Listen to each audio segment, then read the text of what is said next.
I did a little switcheroo there for a minute. I don't know if you guys caught that. Maybe it was just my OBS, but it had me flipped one way and now I'm flipped the other way. It's crazy. Welcome, welcome, welcome, gang. Hello. How's everyone going? Welcome to yet another episode of Wick TV. It's a cross-ideological space where we come together to talk about issues both political and cultural from the silly to the serious.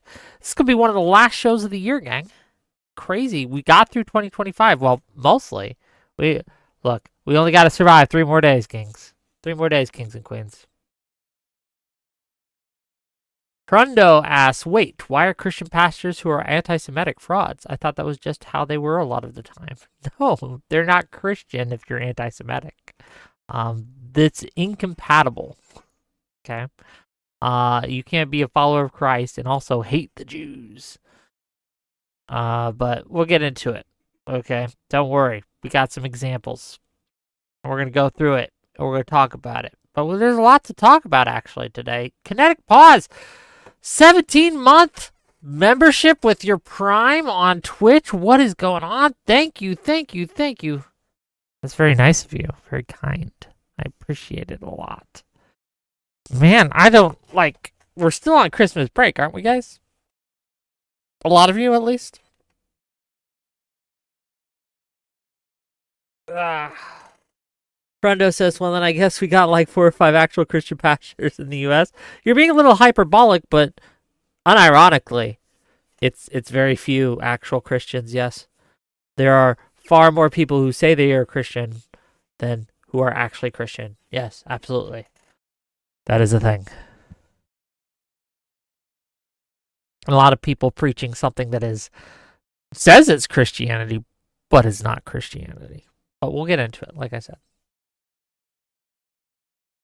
I just want to, give a minute for everyone to kind of get in there, get their sea legs on. Because, again, we got a lot to talk about. We got a lot to go over. And I don't know where you guys want to start. So I did kind of a Christmas truce, if you will, where I refrained, at least for Christmas, on too much political fighting, okay? I toned it down a little bit. My algorithm has suffered because of that, frankly. It might not have been the wisest monetary decision I've ever made. But that just means we have a lot to cover today and a lot to go over and a lot to talk about. No Cut Mike says, what up, Wick? How was your holiday? My holiday was grand. I got a new hoodie, as you can see. My new hoodie on my head. And otherwise, it's just been kind of relaxing. And, enjoying my time off, as it were. I'm also, though, getting you guys some great content lined up. We got some great content coming up later in the week. We have a debate between Owlish and Streamrift on free speech on Wednesday, New Year's Eve. And then on New Year's itself, we're going to have a Democratic political strategy session, basically. Right? How can the Democrats win come 2026, 2028? And we got some great guests for that. I do need one more progressive for that panel, though. So if you are a leftist progressive person and you think that the Democrats should lean more towards the progressive side of things, more towards the leftist side of things, and you'd like to be part of the show on Thursday, please hit me up. I am looking for one more along those lines. But in the meantime, gang, we got some great stuff going on. Morally Neutral, nice to see you. Xander2510 says the Reformation 2.0. I don't think it's that. Psychonaut says, I dropped a massive deuce during the holiday, almost destroyed my family plumbing. Okay. Vibe on YouTube says, hey, this sounds like a good topic. Which one specifically? We have a lot of topics to discuss. And, gang, if you didn't know, if you were unaware, today is a call-in day. So what that means is that you, yes, you, can call in and talk to me about, well, whatever you like. How do you do that? Well, if you're in the Twitch, just hit !Discord. If you're in YouTube, click the link, which I just pinned to the YouTube chat. Accept the rules by clicking on my face emoji, okay? And then once you are able to see all the channels, you'll see backstage, which is at the top of the Discord. You jump backstage, and when we're ready, we'll pull you in. Okay? And then we'll talk about it. No, Psychonaut, it's not about the new Knives Out movie. I haven't seen it yet. No spoilers, please. But it is about, well, you know what? Let's just get to it. Here, I'll just bring it up. And we will start our show here with this topic, I guess. This is the one you guys seem to be interested in. Here's Joel Webbon. Okay, if you guys don't know who Joel Webbon is, I don't blame you. Timu Matt Walsh here claims to be a pastor, a Christian thought leader. He's been interviewed on several occasions by Christian nationalists, broadcast Christian nationalist advocates. He openly advocates for Christian nationalism. And yeah, he's that's him. That's the guy. He's the guy who called, what was it? He was in the Christian nationalist documentary, and he called Christians faking gay. Or he said that was the biggest problem with modern Christians, that they're faking gay, apparently. Anyway, this is him on Christmas, December 25th, responding to someone who's criticizing him, and he says, and I quote, "Silence, Jew, it's Christmas." This has obviously created a little bit of a discourse on the more religious side of Twitter. I don't know if you guys follow that. But basically, the issue here is the use and the increasing use of people who are on this side of the Christian right of anti-Semitism. Okay? It's galling, manifestly unchristian, and we can get into why if you'd like. I don't know if I have to explain why, but I can if someone needs me to. It's simply a matter when Christ was asked what the greatest commandment was in all the law, he gave an answer, and he said, the greatest commandment is to love God with all thy heart, might, mind, and strength. And the second is like unto it, to love thy neighbor as thyself. Okay?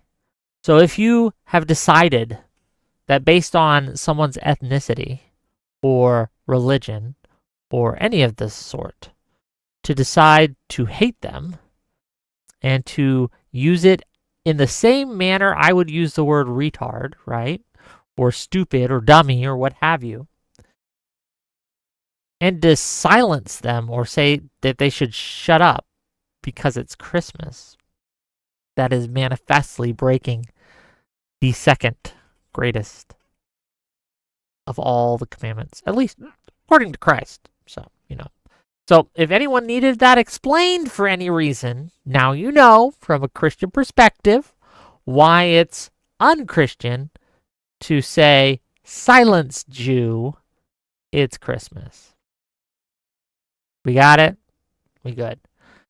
But this guy continues to try to justify his behavior. Okay? He continues to kind of tell people that, hey, this is okay. He did a sermon, quote unquote, right, recently about it, where he's trying to justify it. Let me see if I can find the tweet he did on it. Just give me 1 second, please, ladies and gentlemen, boys and girls.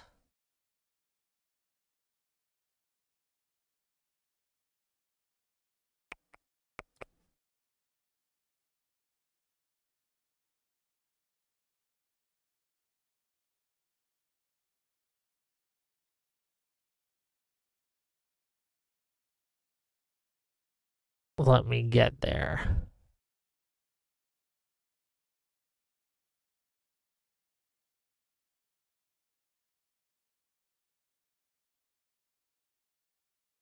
Well, here's another banger he did while I'm scrolling through. Okay. Jewish corruption and anti-white hatred are two of the most powerful enemies of America and the church, but I still believe feminism is the most deadly of all. So you know the kind, you know the type. Okay. But let's keep going. I'm looking for his exclamation or explanation, basically.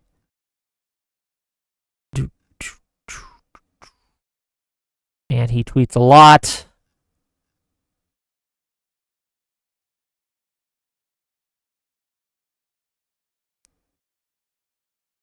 Now, here is one of his reposts that defends his statement here. Okay. The things he's reposting says this. It's simple. Christianity rejects Talmudic Judaism. If you don't, you're not a Christian. You're a new 20th century fake religion called Judeo-Christian. Read literally anything from Orthodox Jews, including Shapiro, or from any of the reformers, and this is obvious. This is word salad, gang. This is just not true, right? This idea that you have to reject Talmudic Judaism, okay? Some of it, perhaps, right? But the only thing that you're required to do is to embrace Christ, to love God and to keep his commandments. And the idea that that requires you, again,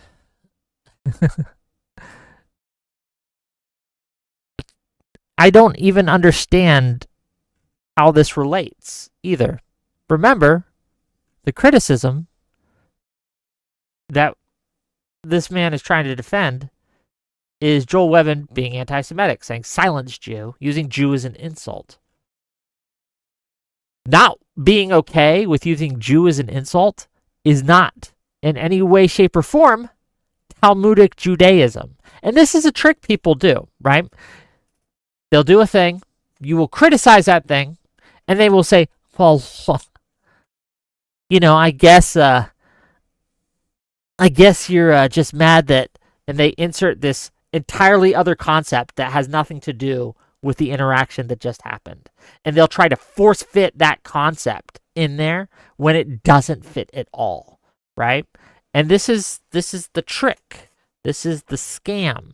This is the thing that the low IQs fall for, okay? It's this idea that if you criticize them, you must be Jewish. And using Jew as an insult, again, it's just fundamentally unchristian behavior. Fundamentally, at a base level.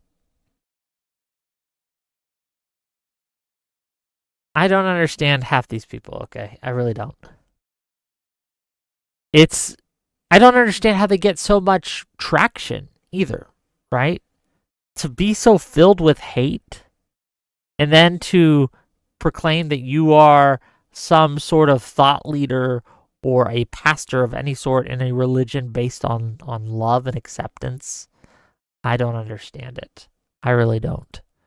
Crazy shit. Real Determinata says, as someone raised Catholic but no longer religious, a lot of modern American Catholics that parrot this stuff has been infected by insane evangelist nonsense, and it's very disturbing. This is all Protestant nonsense. Well, I'm not sure whether Joel Webben's a Protestant, a Catholic, or what have you, but what he is definitely not Christian. Kinetic Pause says, well, low church evangelicals aren't noted for their theological rigor or their grasp of history. That's fair.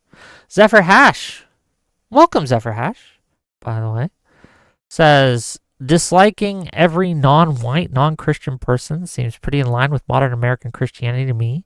Maybe you're the outlier here, Wick. Unfortunately, I might be. I hope I'm not. I hope this is just an effect of social media amplifying the worst people in the world. But then I'll go and I'll look at these mega churches and I'll look at these showy kind of synagogues and pastors preaching like on their televisions and things like that, and with the podcast circuit and things like that. And I'm like, oh, a lot of this stuff just isn't biblical. It's not scriptural. And it goes against things that I was taught growing up in a Christian household, right? I don't know. It just bothers me. It really does. It really bothers me because I have very fond memories of growing up religious. I had some issues, obviously, with it, but I think that it was generally a force for good, at least in my life. It helped me develop empathy. It helped me develop values that of honesty, of treating others how you want to be treated, of doing the right thing even when no one is watching, of adherence to principles rather than ideologies.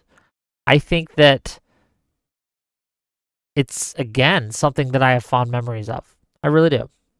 And to see it basically reduced to the worst caricatures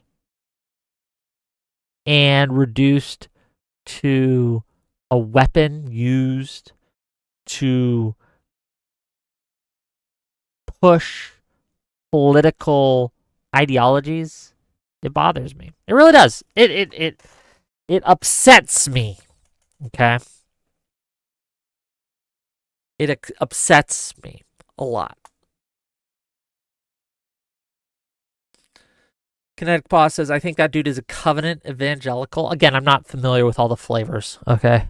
I just don't know enough about all the flavors of Protestantism, Orthodox, Catholicism, etc., to identify it on such a small scale. But these are the same types of people that are gaining in influence and power with a certain segment of the right. And it is frustrating to watch it spread and infect these spaces and to have them basically steal my identity or that identity and wear it as a skin suit, right? To dress themselves up in the trappings of it while having none of the substance, right? It's like biting into a jelly donut and you're thinking you're going to get, oh, am I going to get raspberry? Am I going to get strawberry? Is there going to be grape jelly? What kind of jelly am I getting? And instead of jelly, it's just shit, right? It looks like a jelly donut. It looks like it's got the frosting, the glaze, all that, right? But you're biting into it and it's not jelly at all. It's shit. It's literally shit. That's what I feel that these guys are. They're shit-filled donuts. Christ would have used the term whitened sepulchres, but I'm going to modernize it a little bit and say that they're shit-filled donuts. Okay? That's what I'm calling them. And it's not just them, right? Like, they got plenty of other people, right? Here's this other guy, and this guy's got, like, remember, these guys aren't just, like, people with 1 or 2 followers. These have more followers than I do. More influence than almost anyone, right? They're top 1% of influencer type deal, okay? Here's another example from White American. Jew. Opinion discarded. Got like 1.6 thousand likes, okay? And they call themselves Christian. And they call themselves people who, right, like, are spreading the values of God. It's insane to me. There's more. Give me a second. Here's another Andrew Wilsonite. Okay, this guy sucks Andrew Wilson's dick on the regular, by the way. And he says she's just a few tweets away from switching her theological nomenclature to Yeshua, Son of God. And Lizzie here is saying, you mean the day we celebrate God coming in the flesh as a Jewish man? that day, LOL. Again, as a criticism to this tweet. Defiant Baptists, defying the word of God, perhaps, right? But I don't know what else he's defying, is defending Joel Webbon here. It's this whole culture. It's this whole infrastructure of just the most hateful people you can ever find. And I've debated a few of these people. You've seen it on my channel, right? And if you missed it, I have a couple you can go back. I think I debated Jim Bob on this. I debated Andrew Wilson on this. I debated, I forget their names, but a couple other people before Andrew Wilson on this, right? There's been a few, okay? And in each case, the through line between all those debates, okay? The through line is this. Any argument you made, or I made, I should say, and backed up with scripture, they ran from. They couldn't handle it. They couldn't deal with it. They couldn't counter it. The most that they could do is say, well, that's just a subjective opinion. That's just your subjective interpretation, without providing any form of alternative interpretation or alternative argument at all, right? They literally fled from the word of God. They fled. And I think that's very telling, right? I think that's very telling that they can't even use scripture, right, in order to back up the positions that they are espousing. It's because they're not scriptural positions. These are not things that Christ or his apostles preached, practiced, or commanded, or even suggested for that matter, right?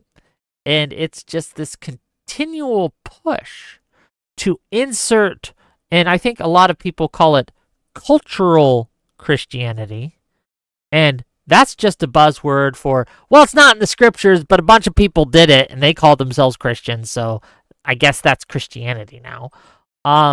It's to replace actual Christianity with this quote-unquote cultural Christianity, and this cultural Christianity is an antithesis of the actual Christianity, and it makes me, I don't know, it just upsets me.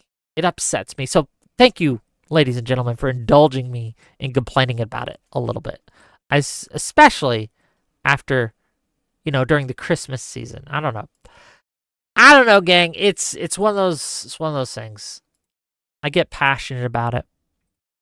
It bothers me. NoCal Mike says cultural Christianity, Kid Bop edition, Veggie Tales Christianity. I don't know. I never watched the Veggie Tales stuff. I can't really speak to those things.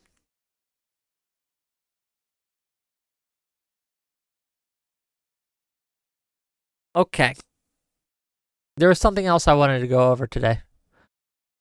But do we not have any callers? Does no one want to call in today? This is a call-in show, gang, by the way.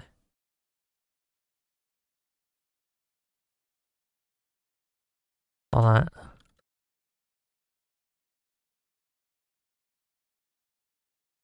I gotta respond to this. I'm hoping to fill my Thursday slots here. Give me a second. Did you know that they changed the name of the Kennedy Center? Did you guys hear that? It's now the Trump Kennedy Center. And there's been some discourse on that, and I want to cover it a little bit. Input output says, Merry late Christmas and good afternoon. And goon afternoon? I don't know about goon afternoon, right? But Merry late Christmas to you. I hope that you had a great holiday. There's some discourse, and I wanted to kind of bring it up here. Give me a second. I'm a little scatterbrained today. Forgive me.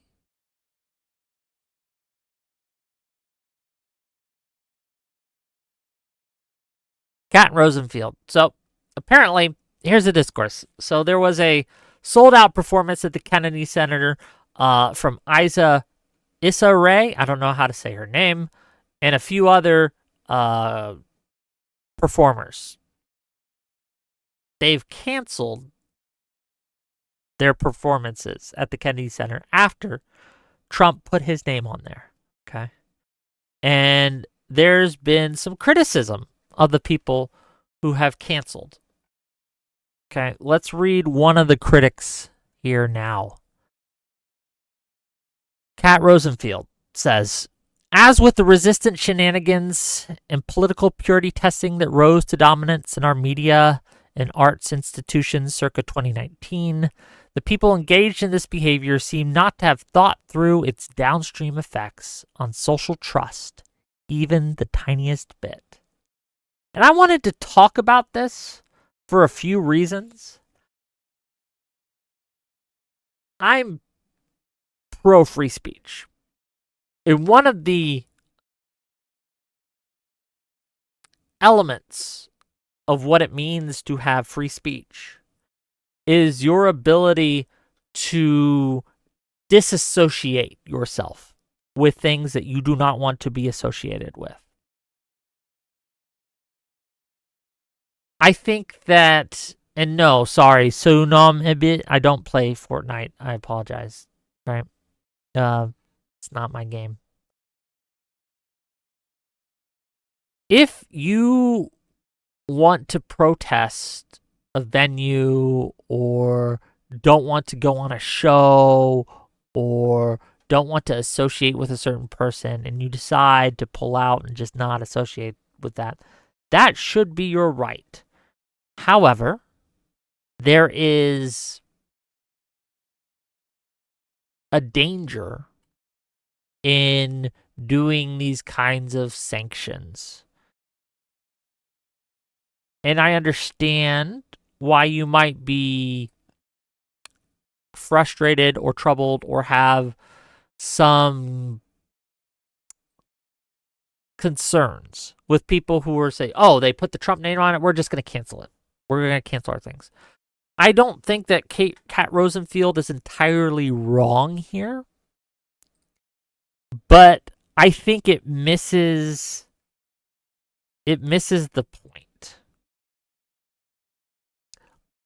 I'll give you an example. If you were scheduled to perform at a center, and then a month before your scheduled performance, they changed the name of the center from the Rockefeller Center or the Kennedy Center, and they changed the name of the center to the Jeffrey Epstein We Rape Kids Center. Do you think it would be appropriate to want to pull out of that event? Do you think it would be okay to be like, I don't want to be associated at all with this? And I don't think we would blame the people who pulled out, right? We would never do that. Like if you had a friend who was like, yeah, I had a contract to play at the Rockefeller Center, but they changed their name to the Jeffrey Epstein We Rape Kids Center, and I didn't want to do it no more, so I canceled my contract. We would all understand, like, oh, okay, it makes sense. Yeah, I wouldn't want to be associated with that either. I'd probably cancel my contract too. We wouldn't have any kind of criticism for that person, right? Even though we recognize that there can be some downstream ill effects of boycotting things in that way, we would all understand why they did it. Our primary criticism would be to the people who changed the name to the Jeffrey Epstein We Rape Kids Center. Why would you ever do that?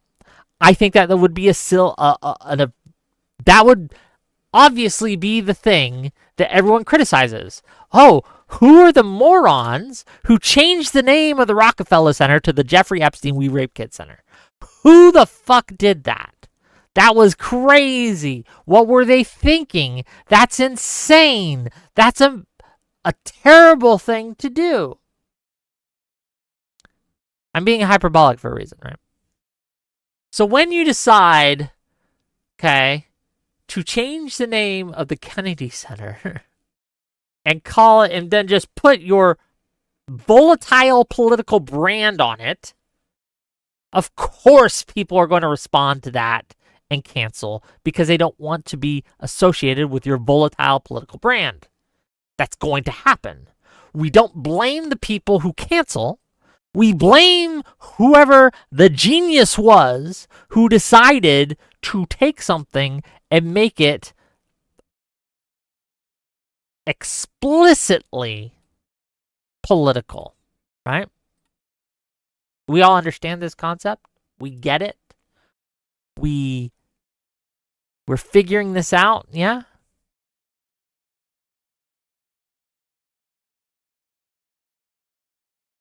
And it's this criticism of the people who are canceling that I take exception with. And I picked Kat. There's some other people who've done it too. We're going to get to those. But I picked Kat Rosenfield for a very specific reason. And that's because I don't think she's honest. And I'm going to explain why.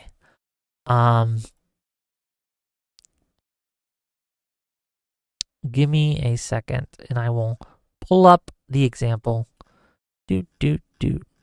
Because I read this and I couldn't believe it. I couldn't believe this exchange. I didn't think it was real, but it's real.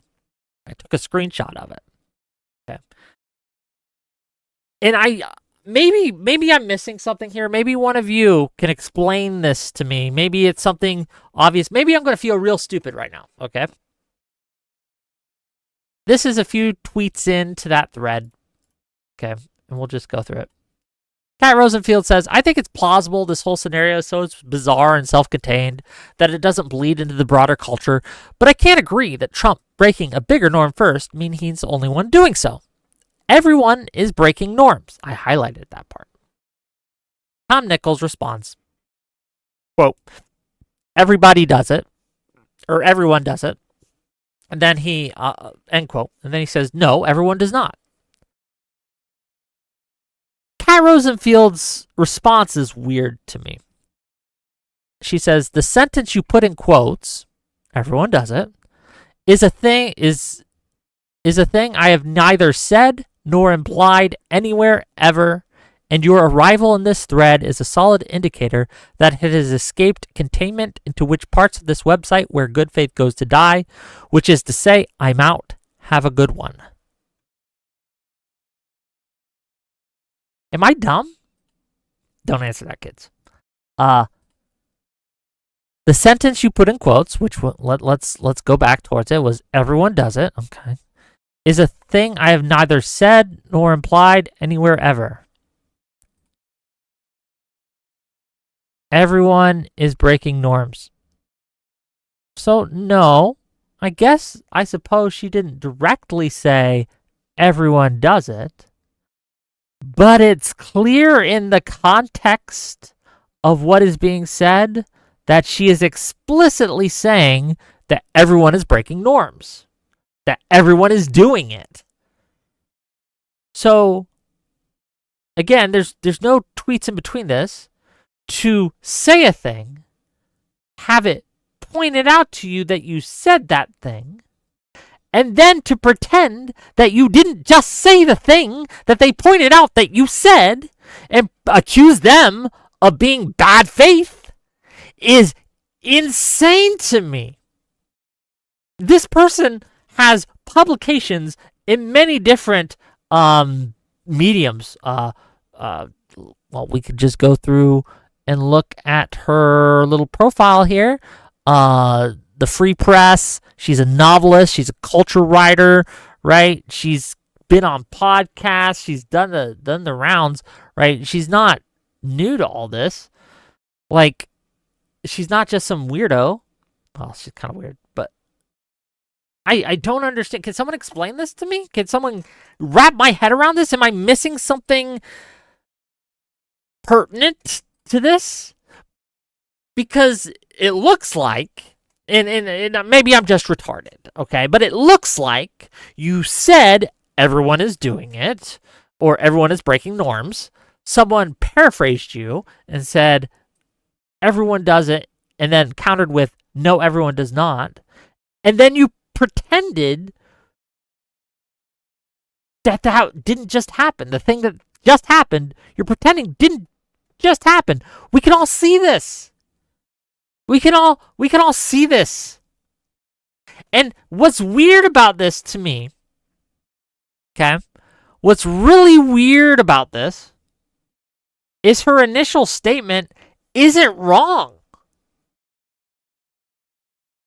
Her saying, "Hey, everyone is breaking norms," is a perfectly reasonable thing to say in this situation. It's defensible. It's something you could make and base an argument off of. You have evidence for it. You can say, hey, this norm breaking is accelerating and people are deciding to break norms because the other side is breaking norms. Everybody's breaking norms and it's not a good thing. And here's why, right? And here's how we should stop it. And here's how we should tone this down. Like, that's a perfectly rational thing to argue. Even if you can agree with it, you can disagree with it, right? But the guy who was saying that no, everyone does not is wrong. He's wrong in this situation. In this situation, maybe not everyone, but the people involved are all kind of breaking norms. That's what's happening. Now, again, I think the majority of the blame for these norm breakings, if not all, is on Trump.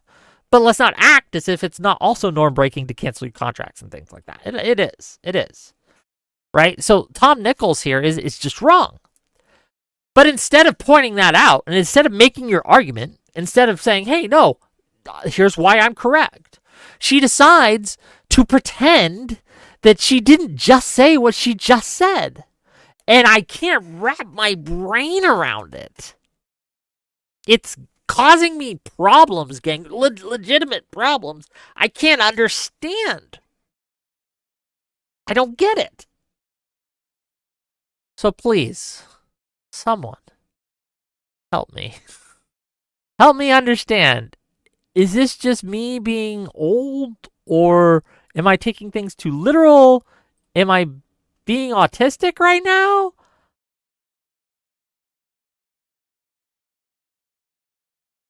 I don't get it.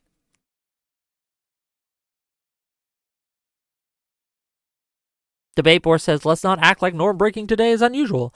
Let's not act like progressives who literally intended to break norms for the sake of breaking norms care about norms.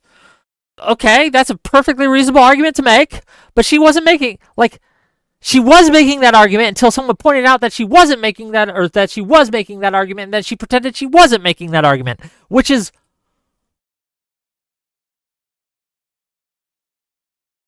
$5 from Zephyr Hash. Thank you for the $5. Your mistake is you want arguments while the other side just wants to assert without pushback. Is that what's going on here?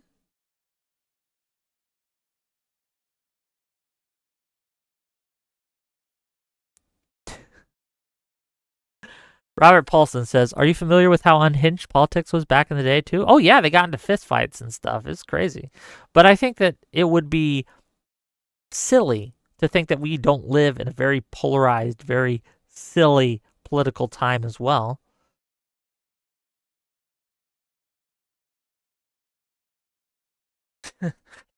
No Cow Mike says, okay, good. Debate board chiming in on norms. This year can't end soon enough. We got 3 more days, Kings. 3 more days to get through. If people want to be taken seriously, and I imagine that people do in general, I think that's a good general rule of thumb, is that if someone's engaged in serious discourse, they want to be taken seriously. They'd like to be taken as an honest actor. They'd like to be engaged with as if they are reasonable, okay? And I think that's fair to want. I want to be engaged with as, again, if I'm a reasonable actor. And that if I'm engaged in serious discourse, that I'm treated seriously, at least with some modicum of if not respect, then just a basic level of decency, perhaps. But I don't know how anyone can treat you like that when you behave in this manner. And it just causes me to look at someone with different eyes when they behave like that. Just out in public where everyone can see. It's revelatory. Revelatory. Thank you. I'm very bad at pronouncing things. Revelatory. It's revelatory. It's like, wow, they're engaged in this type of behavior out of nowhere, and they're denying obvious true things that just happened, right? You didn't even bother to edit or delete or anything your tweet, right? You just saying shit. Then you accuse the other person of being bad faith when you yourself have just been bad faith. And now I'm like, oh, I don't think I could take you seriously anymore. You're just willing to lie. Straight up. You're just willing to lie. Why should I ever listen to you again?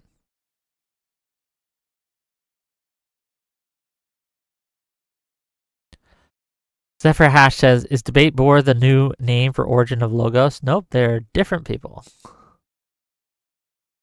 Different people entirely. Now, Megan McArdle chimes in too. And she's got an interesting thread on this. And I think it's worth going through. She says, in the response to this, says, or the fact that if they damage Kennedy Center now, they can't necessarily put it back together the way that it was after Trump leaves office.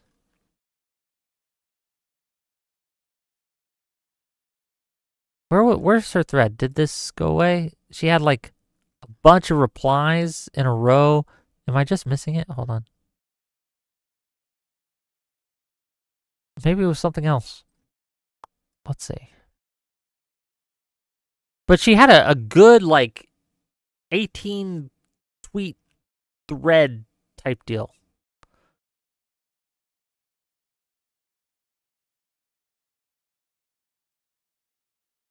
Where is it? Oh, I think this is it. Because someone criticizes Kat Rosenfield, says basically this: the president is a baby, and it is our social duty mostly to ignore it. Is the new, the president is senile and incapacitated, and it is our social duty mostly to ignore it. If we had a functioning legislature to run the country, I would actually endorse both, but alas. Okay. Megan McArdle says this. Says, I don't think our duty is to ignore it. Our duty is to figure out the response that maximizes the future health of our society, while taking into account that Trump's character flaws and intense partisan polarization make the best solutions, moral shaming, completely ineffective. Robert Nozick coined a great neologism. Normative sociology, the study of what the cause of things should be.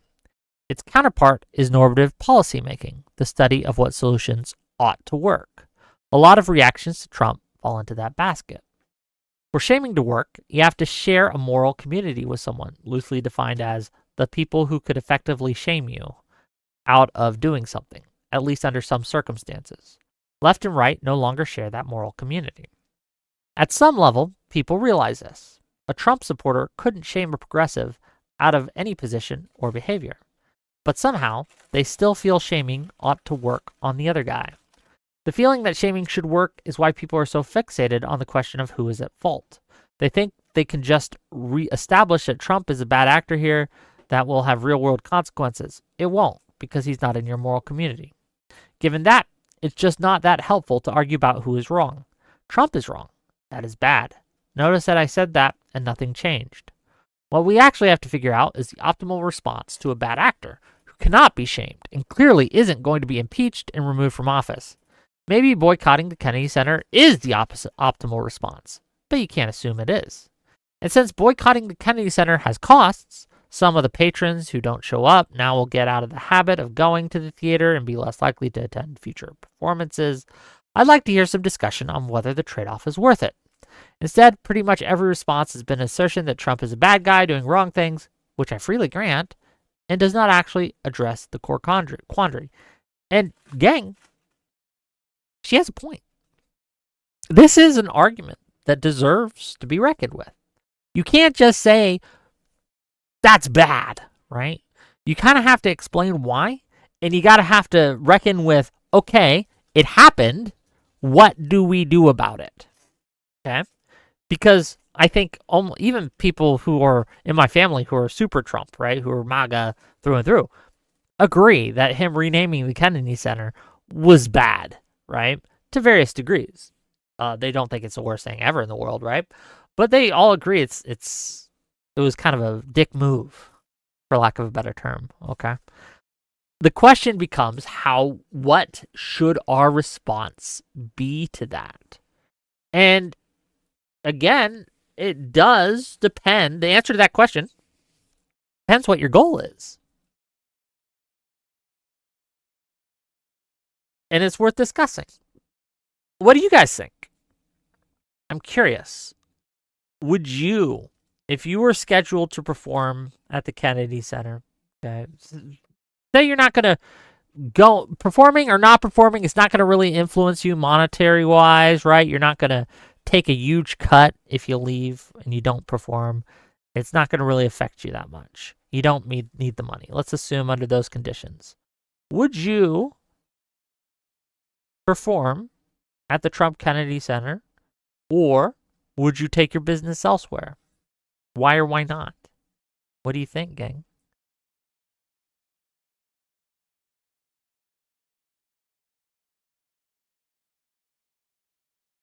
Debate Board says they had never heard of the Kennedy Center, LOL. Bro, do you think that people have never heard of the Kennedy Center? I don't know what you're talking about. No one cares. People care. They're talking about it. I don't like Debate Board. You're doing the thing. We have obvious evidence that there's discourse around a subject, okay? That is evidence that some people care. You might not care about this topic, and that's fair, right? There's a lot of topics that a lot of people get super into that I don't just give a shit about. I don't care about it. I don't care. Flat Earth is one of those things. I don't care about the discourse around Flat Earth. It makes no difference to me. Any kind of new debunking of Flat Earth conspiracy theories, any new conspiracy theories about Flat Earth that pop up, any of these things, they just don't hold interest to me. But it would be odd for me to say that no one cares about it when there is obviously a large community that does. And I don't understand why you would just say that. We have discourse. There is reporting on it. A lot of people are mad enough to cancel their performances there. A lot of people are upset enough that the performances got canceled that they're making articles and tweeting about it. So obviously, there is a group of people who care.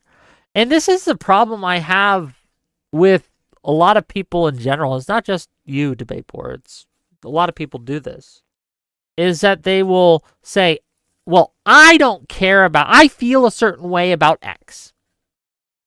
Whether that be apathy towards X, hate, or love. Okay? Or any emotion in between. And they will assume because they feel that way, that everyone around them must also feel that way.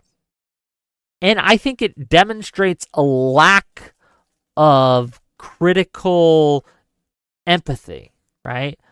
And what I mean by that is the ability to put yourself in the shoes of someone who thinks fundamentally different than you, or may have fundamentally different values than you do. There's plenty of people who don't care about the arts. That's fair, right? There's plenty of people who don't care about politics.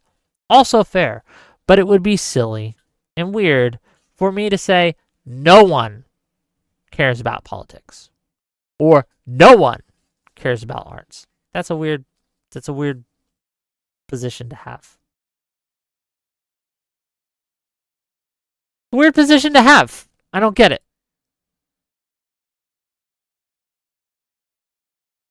But hey, this is a call-in show. So if you'd like to call in and explain your position, I'd be more than happy to hear you.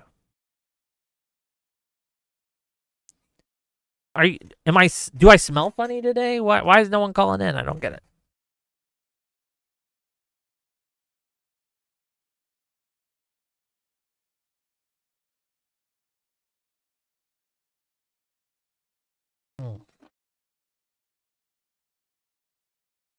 what's going on, I just tuned in. We're talking about the Kennedy Center at this point. We're going to get to the fraud stuff in a minute. But I'm giving a chance for people who want to call in about the Kennedy Center to call in. No one wanted to call in about the pastor stuff. That's fair. Did I just choose boring topics for you guys today? Aaron Gray says, I think I'd end up preaching to the choir. Maybe, right? Maybe that's it. Maybe I'm just picking stuff that are just ice cold takes that no one really wants to disagree with or argue with. And that's very possible. Real Determinata says, I just don't have anything to add. Fair. No, that's fair. Son of Lavi says, you felt the need to define empathy for some of your audience? I don't know if they people assume too much sometimes. And I'm guilty of this. This is something I'm guilty of. Is I assume that everyone knows what I'm talking about. When I'm using terms, when I'm discussing an issue, I assume everyone is familiar with the basics. And that's just not true. And it's a habit that I got to break myself of. I have to break myself of the habit that, I have a baseline fundamental knowledge of a thing, and therefore everyone else must share this baseline fundamental knowledge of a thing, or agree with me on the definition or these baseline definitions. That's not always the case. And it gets me in trouble sometimes, right? And look, I'm not also claiming that you're dumb because you don't know the same things I do. There are a lot of issues and a lot of different specific topics that I just don't have any baseline knowledge on. I've never been exposed to it, or it's never been something I've taken the time to really delve into, what have you. It doesn't make me stupid, and it doesn't make you stupid that you don't know these basic things, right? It just means that, again, we have different things that we've learned in life. So, yeah. I'm defining empathy for my audience so that they know what I'm talking about when I use the word empathy. That's it. I think that's a good practice in general. And we're trying to be good practice Andes today. But we have some callers, thank God. Let me open up the pit. Give me a second. The Trib One says, for $5, what would you do, Wick? Would you pass on the event and stand in solidarity, or would you be a civil disobedience king and go anyway to blast your message? Honestly, for me personally, I would just, as long as the name of the center isn't the Jeffrey Epstein Center, I think I'd be okay going and saying whatever. But let's bring on one of the callers. Hello, you're live. Hello. You're muted on your end, sir or ma'am. All right. There, did that fix it? Yes. What do you got for us today? All right. I'm just trying to figure out which headphone is playing the stream and which other one's to Discord. Sorry. The subjects we were talking about, the Kennedy Center. Well, it's a call-in show, so you can say and talk about anything you like. But yes, the topics I've addressed so far are the Kennedy Center, as well as Christian pastors, Christian pastors being very not Christian. Those are the two topics I've touched on so far. But if you have something different that you want to discuss, I'm all ears. No, we can talk about this thing. I guess my thing is like with the naming thing, I'm just at the point where like I don't know one thing I'm scared of is I don't want the Dems to be like, how do I say this? I don't want them to be so worried about bridge building, and they're so like, we're going to be bipartisan, we're not going to hold a grudge, so afraid of being like labeled with Trump derangement syndrome that they let all these fucking names stay, and they're just like, we're not going to do anything. We're going to let him change all these names of all these places, add Trump to everything. It's now the Trump Eisenhower Bridge or dam or whatever, or like, the Trump Hoover Institute, he just starts doing that shit, and we just decide not to fix it because we don't want TDS or something, or to try and build a bridge. I would hate that. I want us to get rid of. Do Do Like you do you think it's something that Democrats should run on? Like we outside of the should primary, run. It, outside the primary. here's So the general election's here, and should that be We one don't of need to the run on it. things We that should just we? do it. Okay, so you Like just want somebody to do it. Fair every enough. yeah, every Dim's in agreement with it. It's not something that needs to be ran on, right? Like that's the other Okay. thing I have is like not everything that they're gonna do needs to be a part of their platform. Like they don't need to talk about it. It doesn't like don't hide it. I'm not saying being Yeah, I nefarious or get like what if you mean. someone asks, but like if I go to your profile, your page for like what your platform is, it shouldn't be like I should have to scroll to find it. It shouldn't be like right there. We're gonna rename everything. Like, come on. But rename everything. I still want that. Yeah. I don't know. I mean, like, I'm for adding Trump's name to more things. Actually, there's a sewage plant near where I live. We can name it the Trump Sewage Treatment Facility, right?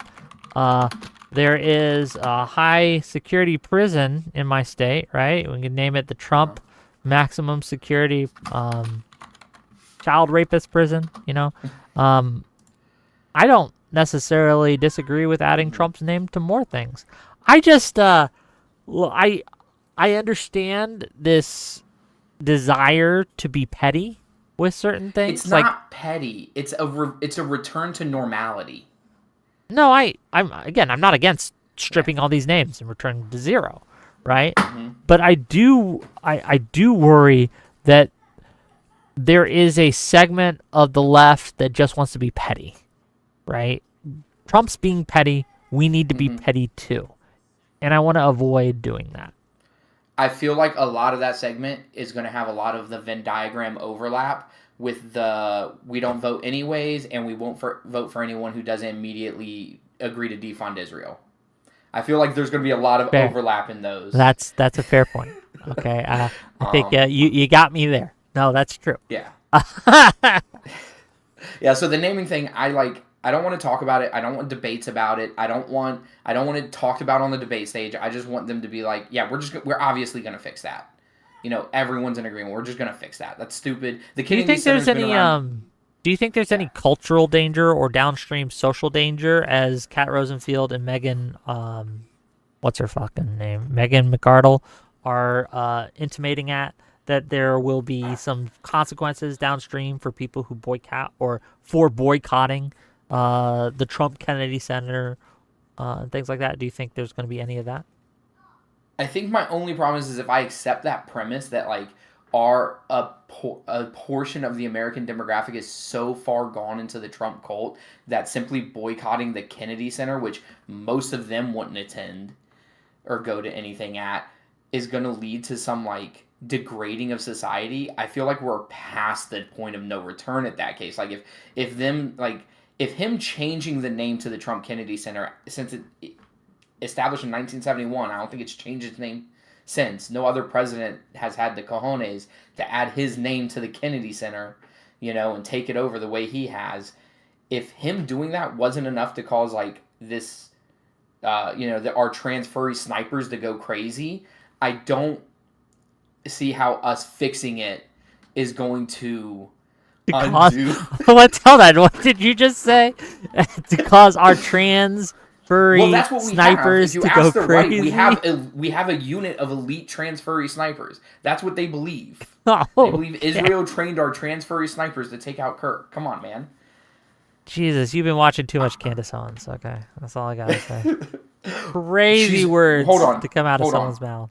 You say I'm watching too much Candace Owens. I don't watch any of her. But if I go to Spotify right now, where is she? They're watching her. You're not wrong. I think we're getting like I get where you are. I like you because you're like my you're my hopium. When I'm in an angry mood, I'm your I'll hopium? watch. Explain. Yeah, when I'm in an angry mood, I'll watch like Destiny and listen to him like debate Republicans. I'm like, yeah, fuck them all. But then I'm like, all right, now we actually have to be rational. Like, how do we actually go forward? I listened to some Wix, so I'm like, all right, we can't. There is a way forward, right? But I do feel like we got to start treating them. I get what you're saying about like we can't burn the bridge, right? We can't just like we can't throw them in the jail. We can't take away their voting rights. They exist. They're Americans, right? So we have to like exist with them, but we can't be so afraid to like piss them off that we like end up letting them like I don't want to say get away with it because then that sounds like oh, I need them punished. It's like we can't allow what's transpired to just be like swept under the rug as like, ooh, that was crazy. Can you believe we did that? And then just move on, like, because I don't think that's going to help. That would just lead to it happening again later down the road. I feel like there has to be some level of at least accountability where we're like, hey, you guys do realize you're fucking crazy. Your number one influencers are like talking about, these Israeli conspiracy theories, Jewish. We have elected officials talking about Jewish space lasers, and they're Hold on, the person who did that on the left is actually against Trump now. So yeah, but they're also getting out of office. Fair. Because if you're against Trump, you can't run for office. Well, that's not precisely true, but it's not. Thomas Massey and you got Rand Paul and a few others, but yeah, but they've always been like the weird, like almost practically independent Republicans. Like I don't know what the actual. I'm sure there's like some other terminology used for that. I haven't actually been that into politics until like the 2020s or 2019. But I always felt like they weren't they were Republicans, but I always felt like they were like always weirdly different, just like how we had what was the West Virginia guy was weirdly different with the Democrats. You know who I'm talking about? Oh man. I keep wanting to say Massey, but it wasn't him.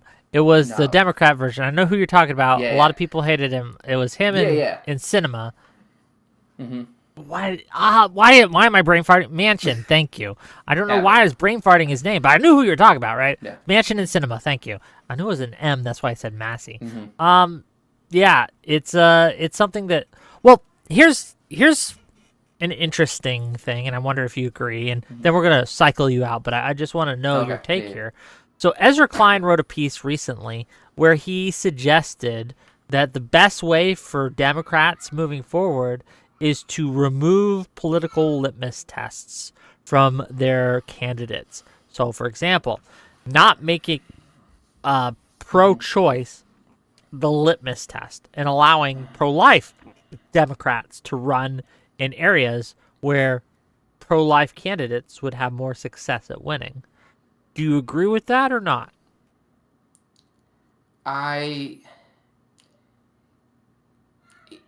So it depends on how you're asking. There's two answers to this question. Go ahead. If you want me to make me like a cold analytical robot, if like I'm an AI program and I'm like, what is the most efficient way to regain power? I'd probably agree with that. Yeah, if Democrats really just want to win power, sure, that'd probably work. But my problem is like, pro-choice is a very like strong Democrat opinion. Like that's when you think Democrat Party, one of the number one things is being pro-choice.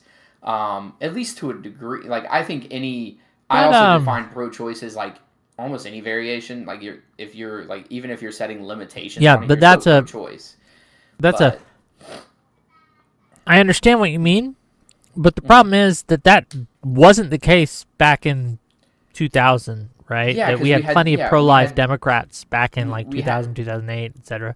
Yeah, we had Dixiecrats. Pretty recent phenomenon that we really don't have any pro-life Democrats anymore. Yeah, but I would also say that that's more reflective of the populace. Like, I think more people are pro-choice now than were back then as well, right? I'm just afraid, I don't know here's that. my problem. So, we as Democrats are going to start changing our platform and our, I don't want to say morals, but like, to a degree, what we run on to accommodate the fact that the Republicans have done the same, just in the worst direction. It feels like we have to slide backwards because they've gone so extreme that we're like, I guess we have to try and, I don't know. It feels weird to me trying to match that, like almost like we're trying to match that energy. I get you, but here's the deal, and maybe I'm a little too pragmatist here. I think that we can't get anything done unless we win. And so step one, the first priority, the first rule would be to win. We have to Yeah. win. We have to win the election. It doesn't Yeah. matter how pro-life or pro-choice you are, and your morals, right? Well, Mhm. cool. You had your morals, and now you have zero power. Great, wonderful. Now Yeah, that's not to but say. That's not to say I uh-huh. would justify doing anything illegal or lying or anything like that. No, of course, But yeah. when it You're comes definitely to against like all that. what policy positions that you are going to push for and put as the thing that you stand on, Mm-hmm. I think that allowing a candidate to run for office in the Bible Belt who is Mm-hmm. pro-life but agrees with you on everything else, I think that's perfectly I reasonable think and perfectly I think fine. that's the problem have is like agree with you on everything else. What's everything else, right? Because like I'm having a hard Healthcare, time picturing. immigration, Mhm. foreign policy. I don't know. There's So broad were there categories the here. Democrats? I think that's the other problem. The Democrats you're talking about back in the day that were pro-life weren't There always weren't a lot also of them, to on be board with clear. It's those never been other like a things. Yeah, huge yeah, amount, right? But yeah, yeah. there But was a they few. also weren't on board with a lot of those other things as well. Like I don't Well, think can you give me an Manchin was example of that? big. Um, man, it's hard because I grew up Republican, so I didn't actually like have a lot of Democrats. But I'm trying to You think remember? like Well, I'll give you an example of the opposite. You know who Harry Reid was? The Senate Democrat leader during Obama. He was actually pro-life, and he abstained from any votes that the Democrats had or the Senate had on abortion. For that reason, is because he's religious. Oh, am I still here? Are you still there? Hello? Gang, can you hear me? Hello? Lost him, gang. Well, damn. But yeah, so yeah, he was in Democrat leadership. Harry Reid, he was a Mormon, actually.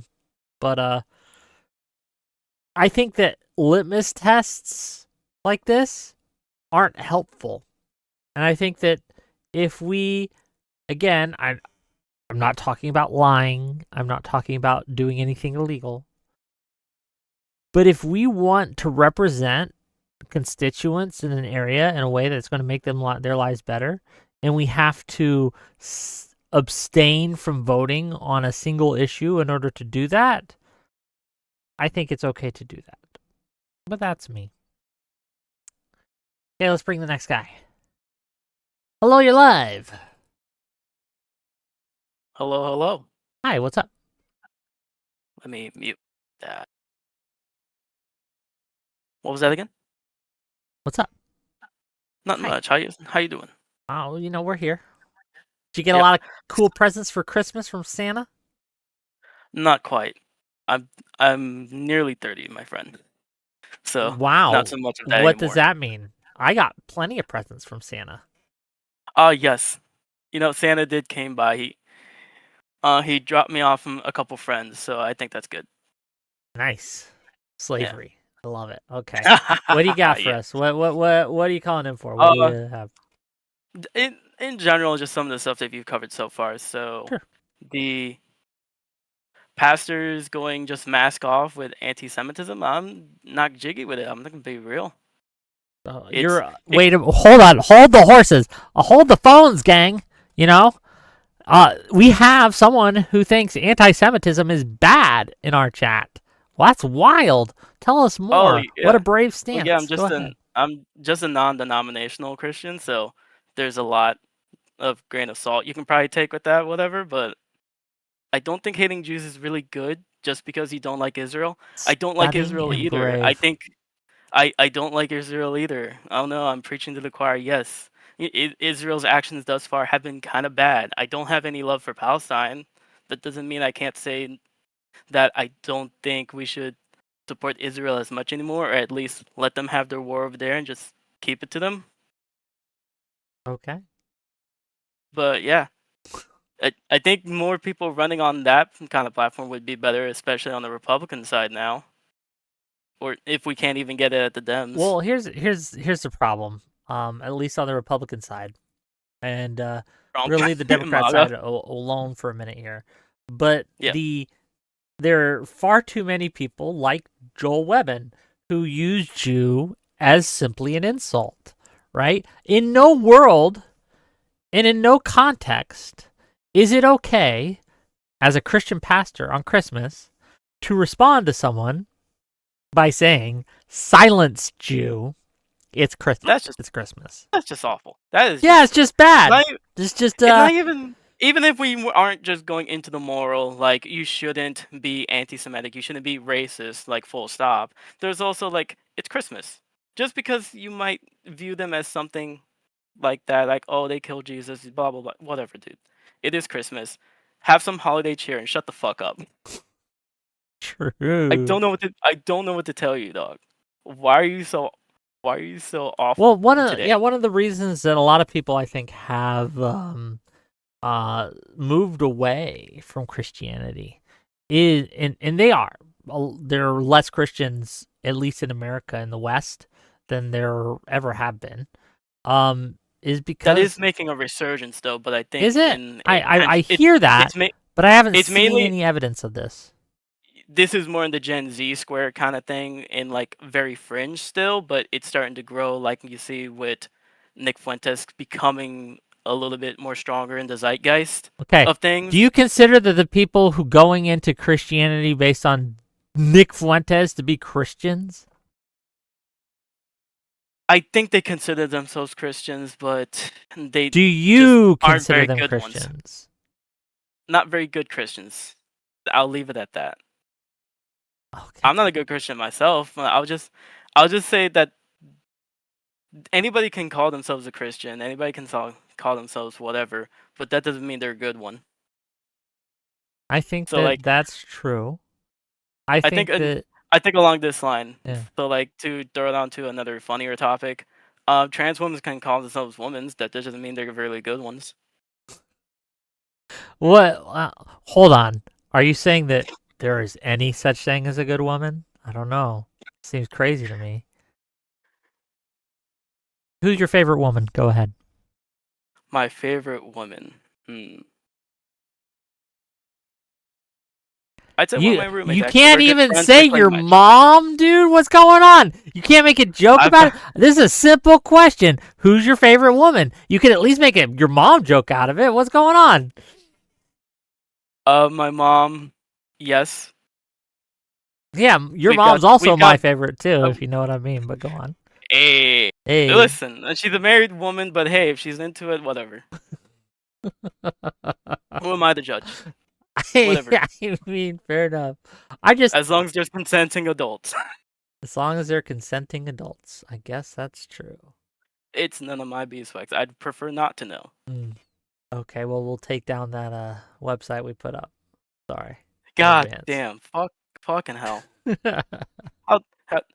I swear it's bad Okay, treatment let me from ask you and this. Let them. me ask you this. Okay, Let's hear- here's let's a hear question it. Let's for hear you. this.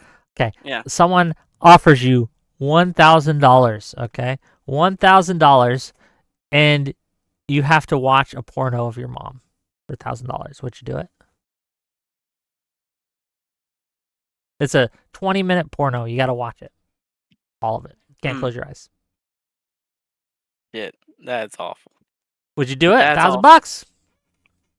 $1,000 is $1,000. Yeah. but Would you watch it? I think that would just want haunt me to, and man? scar me for life. I couldn't. No. You couldn't. What I'm about a for put- I would- what about for 5,000? I think the threshold is much higher than this. I'm Okay, gonna be what's real. your I'm gonna- what's your threshold? How much would it require? Would you require to be paid to watch a porno? It'd have of to your be at mom? least in the several millions. It'd have Several to be at least millions. That you're lying. You are a liar, sir. I No. guarantee you, if I come to you with a case of money and hard- there's like no, I don't know hard- $20,000 in there to watch 20 minutes of your mom getting porked down, you're watching that movie. You are. For $20,000, that's $1,000 a minute. Are you insane? That is such a good deal. Ooh, that is such a good deal. But I think I 20K in cash. You're watching that movie. I'd probably try to argue to 50K. I don't, man. You're crazy. You might try, but you do it for 20. I'm asking for your minimum amount. What is the minimum amount you would accept to watch your mom getting porked? Again, 20 minutes on video. This is hilariously off topic from the prompt. But You're the one it that is a brought up college- women. Okay. I brought up trans women to make a funny joke. You're the Well, one I'm who making wanted- funny jokes now. We're doing funny things. That is true. Funny We are doing jokes. funny things. Oh, we're lightening the mood a little bit. Yeah, that's fine. Yeah, probably the 20K. 20K. I Not fold 10K? 20K. 500 a minute? You wouldn't do it for $10,000? Nah. Think of the things you could buy with $10,000. Think of the things I could have covered and set for life. 20K is closer. 20K, you do it for 20K, but not for 10K. What about 15K? Eesh. $10 from Doobie7437. Is this normal Doobie or what's going on? Doobie, did your thing change? Doobie says, for $10, I grew up in various apartments with thin walls, and my parents were unfortunately very active after dark. Take the $1,000, power through it. I know that You'll be pain. okay. I know that pain, Doobie. I know that pain, Doobie. I'm So you've long been gone doing it from for there. free. You've been listening to for free and watching a 20-minute porno of your mom. I hated it. I hated it. You may hate it, but That's you got $1,000, bro.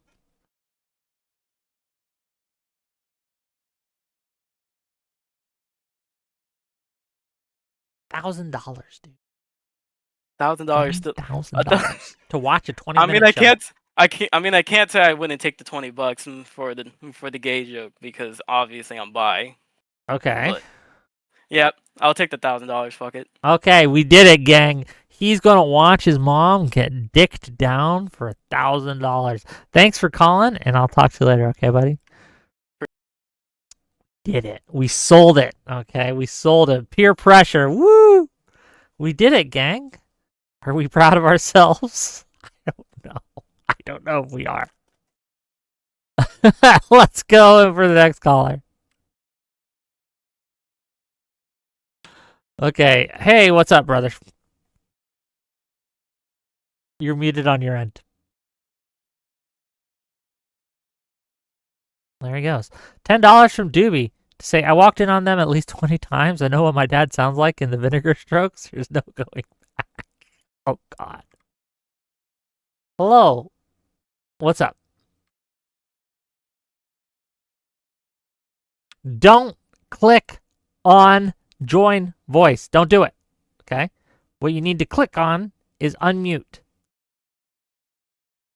Got it. Okay, great. Don't We join did our it. What's up, Discord very brother? often. How you doing? Oh, we're here. We are. I had to mute the cast so I didn't have like duplicates going on here. You're fine. I did find the prompt really interesting. Okay. And I know it goes a bit away from the conversation you guys were having with the Judeo-Christian. But That's fine. It was, and I can come back to that. But fraud, Christian pastors reading more call-ins. So I figured I'd call in. Yeah. So the topics that I wanted to cover today, right, and we've gotten to a few things, right, is I don't know if you saw, well, I don't know if you're familiar with who Joel Webbon is. Are you familiar at all? Wait, what's his name? Joel Webbon? I don't know if I'm pronouncing No, that I am right. not. I think I with am. him specifically. He's big in the Christian nationalist communities, the alt-Christ, I guess you'd call it. And he recently got into discourse because he was being criticized by a lady, Abby Libby, who they've been going back and forth on Twitter for quite a while. And Abby Libby accuses him of something. I forget exactly what. But in response, he says, "Silence, Jew. It's Christmas."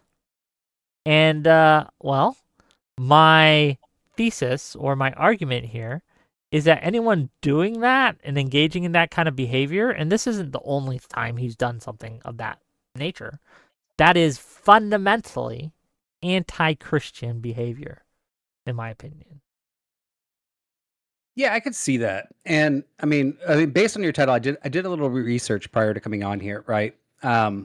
I am really lucky. So I'm going to step it back a second before we go back into him, right? In that there is this world, specifically in the Protestant world, right, where you've got these golden cathedrals and pastors with their Mega own private churches. jets, Yeah. right, flying all around the world. The reality is there is kind of a 50-50 split on those type of pastors. So I'm really lucky that I went to a church, and I still go to that same church, where my pastor took a salary when he started the church, and he took his salary from the tithes, because obviously the pastor has to live. But he got to a point where he wrote a book, and his book gave him enough money that he paid the church back all his past salary, and now he gives the majority of his salary back to the church. Now, this is the type of pastor that when we think of Christians, we're like, yes, that is what a good Christian would do. And he's still doing quite fine. Like, he's not poor, living on the street by giving all his salary. He just happened to write some books that resonated with people. He made a salary from that. He said, I don't need to take from the church.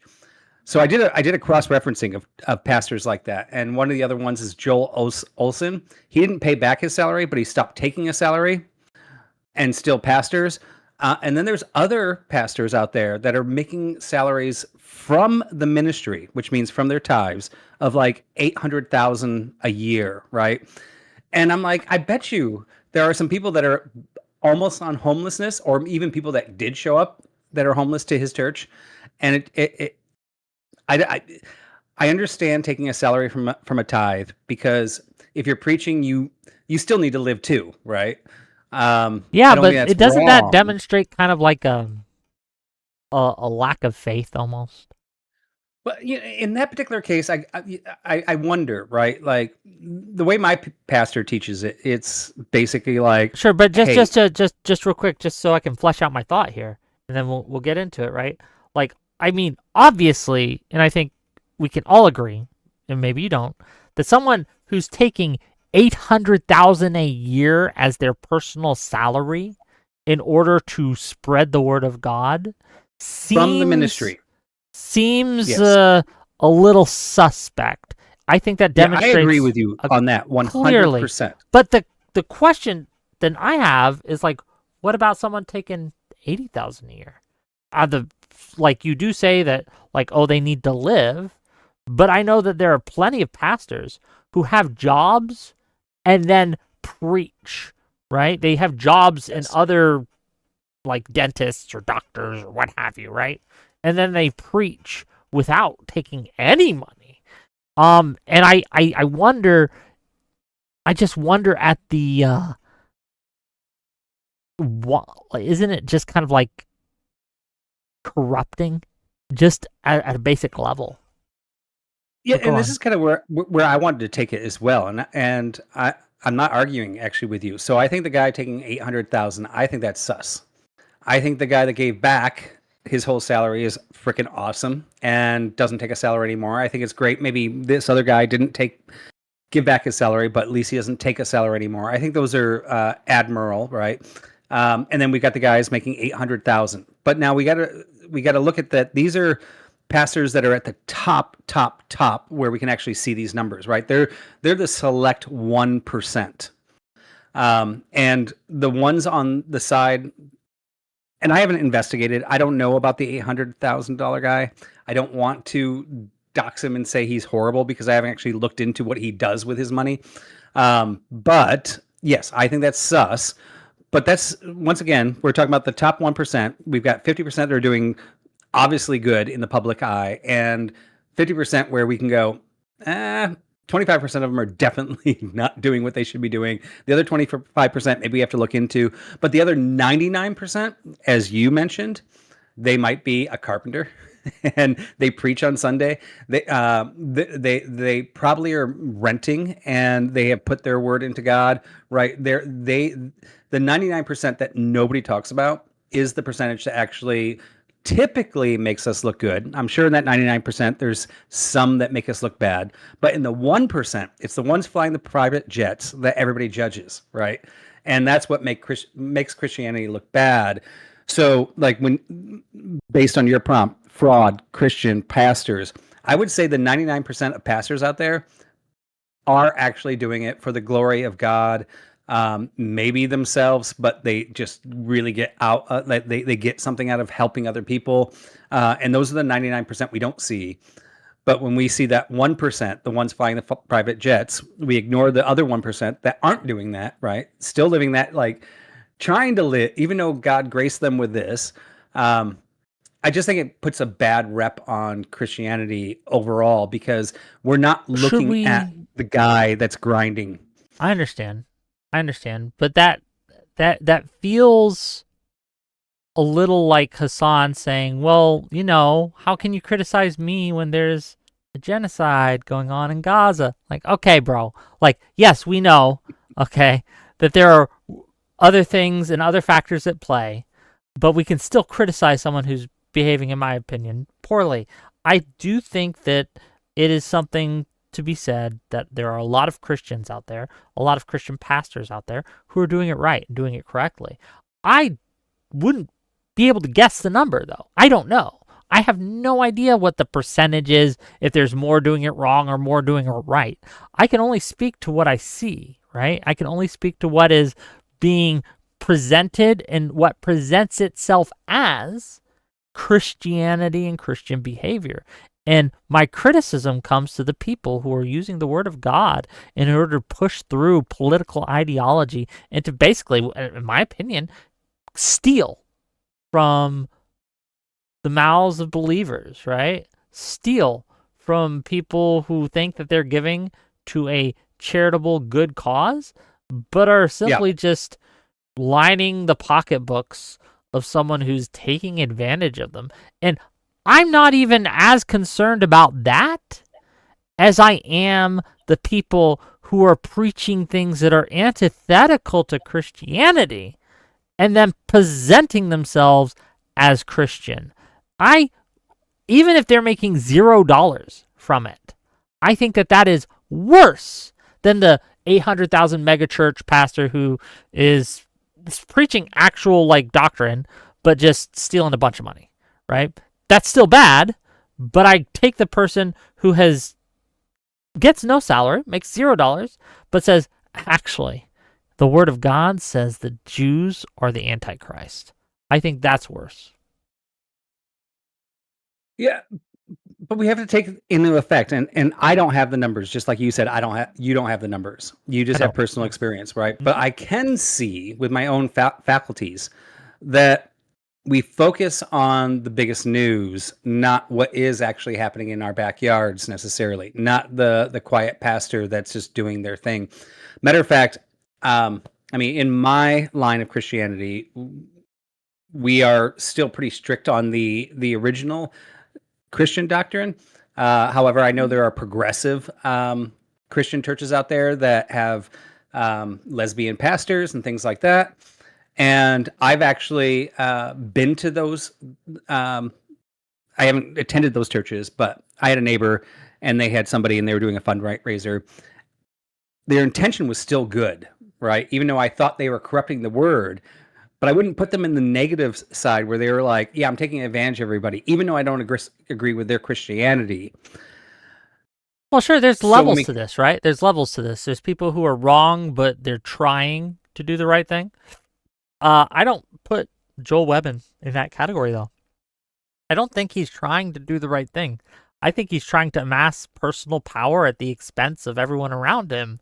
And I can say that because of his behaviors, how he acts, and what he says. And I think it's perfectly okay to call out wolves in sheep's clothing like that. Say, this guy's a predator, right? Yeah. So I know his name, and I know I've seen stuff from him before. I've never actually researched into him, so I don't have an opinion. Hold on. Keep going. But there's. Let me see if I can find it. It's the most. Okay. Is he the one that made the Jew comment? Yes, but okay. There's another thing he did that I think that was hilariously terrible. But give me a second. So I'm a horrible theologian. I am Christian. I definitely don't know what's right or wrong. What do you see as the great? Okay. But yeah, I would look at that statement as not being Christian, in my personal, humble opinion. Okay, watch this with me, buddy. Yeah, this is a guy interviewing Joel Webben. Okay, you ready? Yep. What do you see as the greatest threat to Christian nationalism as it's trying to make its roots? Christians. How so? Christians are gay. Fake and gay, to be more precise. Christianity is a feminized religion. What do you see as the greatest? That's Joel Webben. That guy, he's not Christian. He's just not. You can't say that shit and say, well, no, I'm the real Christian. You know, other Christians are fake and gay, and and Christianity is feminized. You can't do that. That's insane to me. That anyone takes this guy seriously. I don't know. It just bothers me. Yeah. I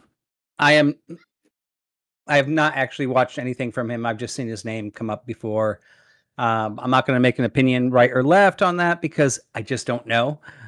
But hold on. No. You just don't know. You can't make an opinion based on just that. I think we can look. I understand. I actually already made an opinion on the tweet, which I said I do not believe is Christian. Sure. I don't believe that was Christian either, right? Okay. But even when reading the Bible, sometimes I read something, I'm like, well, I don't like that either. But then I look at the time, I look at the period, I look at the context, I look at all these other things. All I'm saying is I just don't take a single... What you've shown me, yes, I don't like it. But I don't ever take anything until I look into it a little bit more. And sometimes I look into it and I'm like, oh yeah. Like in this particular case, I might look into it and I'll be like, Wick was 100% correct. Or maybe I'll look into it and I was like, oh, I didn't know about this, this, and this, and this. I don't know. So all I'm saying is I don't know. But I agree. I don't like what I'm seeing. Does that make sense? I will posit. Yeah, it does. But I'll posit to you this. Okay. I think that there are certain statements and certain behaviors that are fundamentally disqualifying, even if all your other behavior and all your other statements are entirely okay or even good. I could have the most delicious cake with the best ingredients, but if you put a little shit in that cake, I'm not eating a piece. Not a single piece. Okay? You ruined that cake. If you know about it. Okay. If I find out that I've eaten cake and there was shit in any part of that cake, then there's going to be a problem with me and the baker, okay? We're going to have an issue. $10 from, first of all, Trib1, member for 4 months. Thank you, Trib1, saying real Christian is like real opinion. Thank you. Then $10 from Doobie to say, what do you think Revelation 3 verse 9 is referring to? I'll have to look. I don't know that off the top of my head. Would have to also. Okay. It says 3:9.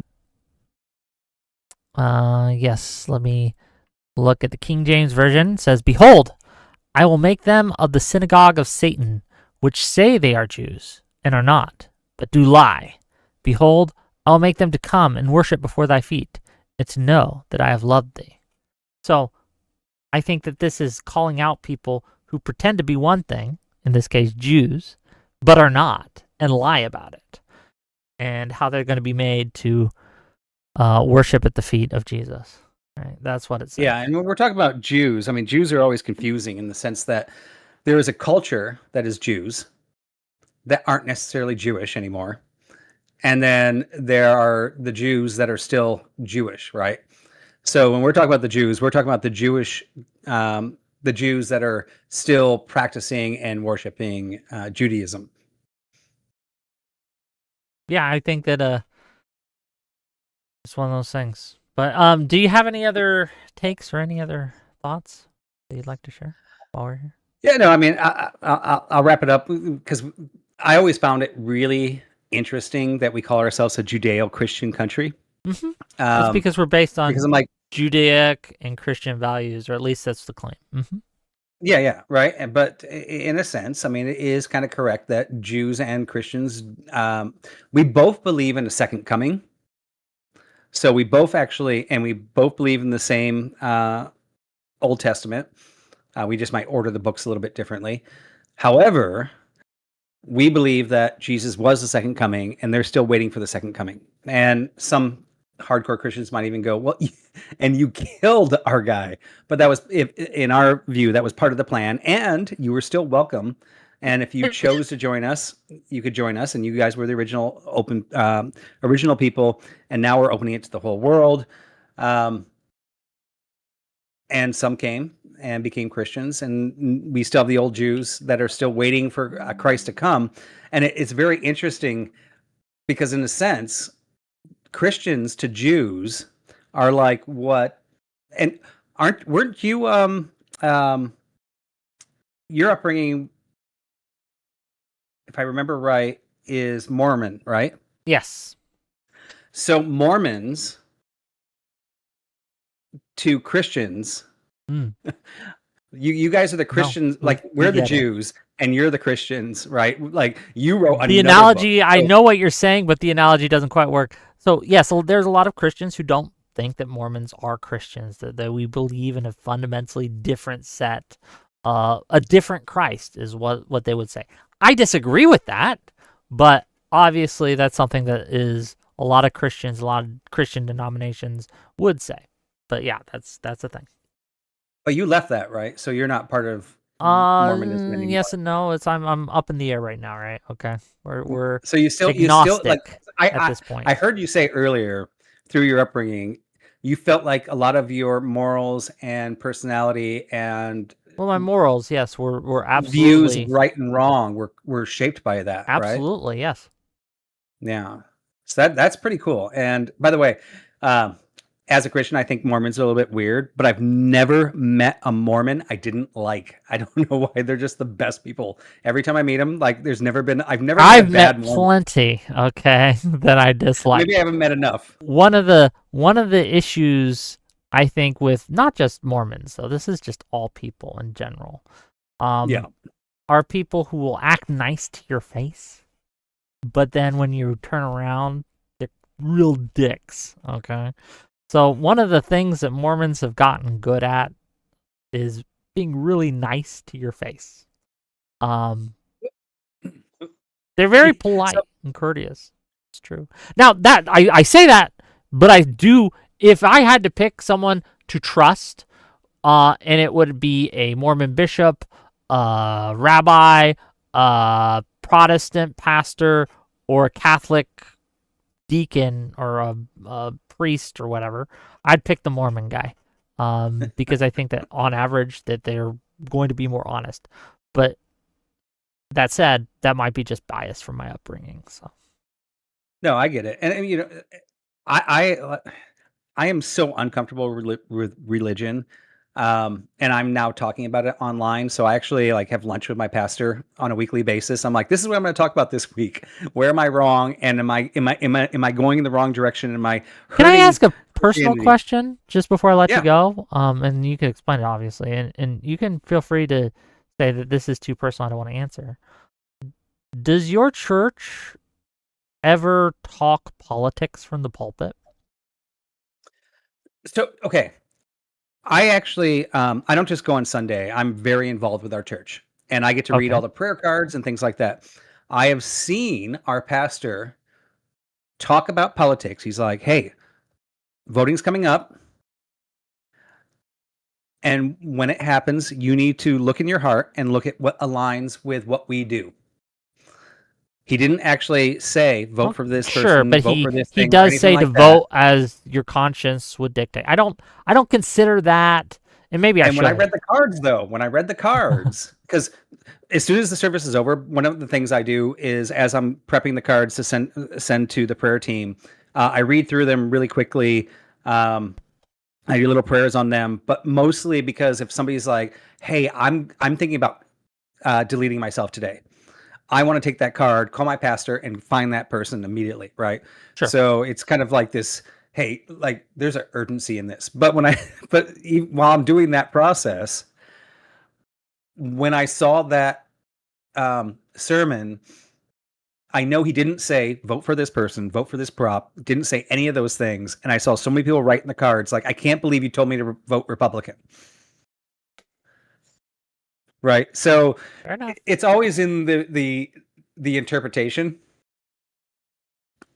even though I didn't interpret that as Republican. So No, I don't wouldn't think my look. pastor Just to be has, clear. but our Yeah, congregation, I get you. some of the people definitely felt like he did. Yeah, but I don't put that on the same level. And I've seen other churches do this. I can't speak for yours, right? But I've absolutely seen other churches actively advocate for and push specific, not just candidates, but specific policies, right? Specific political policies. And I find that churches who engage in that behavior tend to be things that I would avoid. I think that whenever you mix politics with your church like that, the church becomes a excuse the language, but it becomes a whore for the political team that's using it, right? I agree. And you know what? Something that was really nice. I mean, the last panel I was on with you and some of the left side guys is by the way, the left are also Christians. So like, and that was great to hear. Like from the left, not all guys. of them, Like, obviously, but I mean, not all of them, right? And not all the right are Christians either. There's a lot obviously of atheists on the right side, right? I don't actually fight for the Christian right. I'm Christian, and I am somewhere probably a little bit more on the right, but I'm not far right Christian nation crazy guy, right? Christianity is first, and then my beliefs happen to fall on right or left, and my beliefs happen to be a little bit more right. But that doesn't mean right. Like I don't like when people are just like Christians are right, left or secularists. Like it doesn't exist. There are these truths, right? But anyways, I digress. I know you're doing call-ins. I didn't realize you were doing one-on-one, so I don't want to take up all the time. You're fine. But no, it's nice to hear from you, and we'll get you on a show again soon. Always appreciate you. It's a good faith discussion, and have a merry late Christmas and a happy New Year. Okay, buddy? Absolutely. You too, and to all your subscribers as well. Okay. Bye-bye. And to all my non-subscribers, all my haters too. Okay. $2 from Gelatinous Rube. Daily reminder: Judeo-Christian doesn't exist. So what do you mean by it doesn't exist? Obviously exists. Judeo-Christian is a set of values.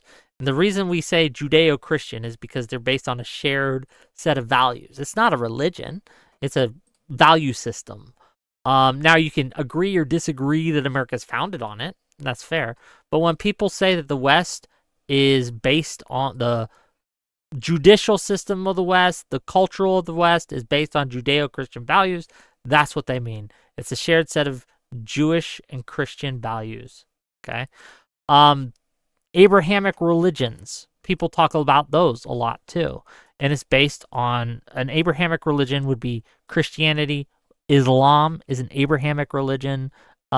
Judaism is an Abrahamic religion. They come from the sons of Abraham and the seed of Abraham, right? That's what they're referring to, what they're talking about. But yeah, it absolutely does exist. That's weird to say it doesn't. $10 from Doobie. Do you think Jesus came to the American continent after his resurrection? In Mormon theology, yes. The Book of Mormon accounts, or at least purports or alleges to account when Christ was crucified and he rose from the dead and spoke to his apostles and then rose and ascended into heaven. He visited other places, not just the Americas, but other places as well. But the record that we have, or at least the Mormons claim to have in the Book of Mormon, is him coming to the Nephites in the Americas and showing himself to them and basically saying, I am, the Lord, the Christ, God, etc., right? So, yeah. Oh, do I personally believe that? Look, I don't want to get in my personal belief system here, right?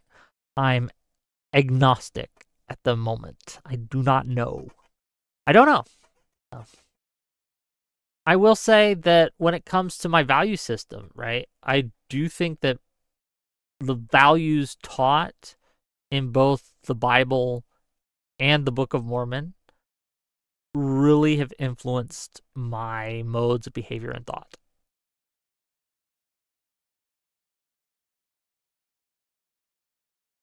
I don't know.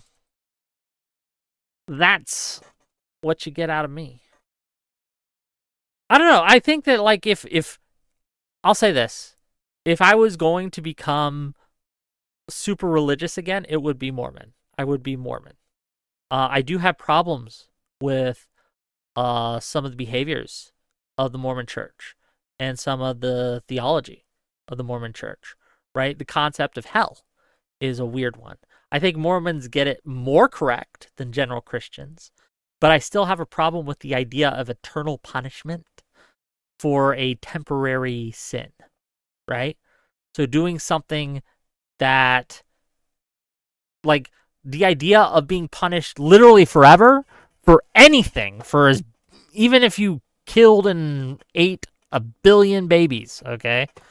The idea that you should spend eternity paying for that makes me uncomfortable as a moral value that I hold, right? Like, I could imagine paying for 1 billion years, a year for each baby you ate, okay? Which is a long time. 10 billion years, 100 billion years. But I don't think you guys understand the concept of forever. Okay? Forever. I don't know. My views. Scorned, I don't know. I don't know if it gets you a year or 10 years or 1 million years.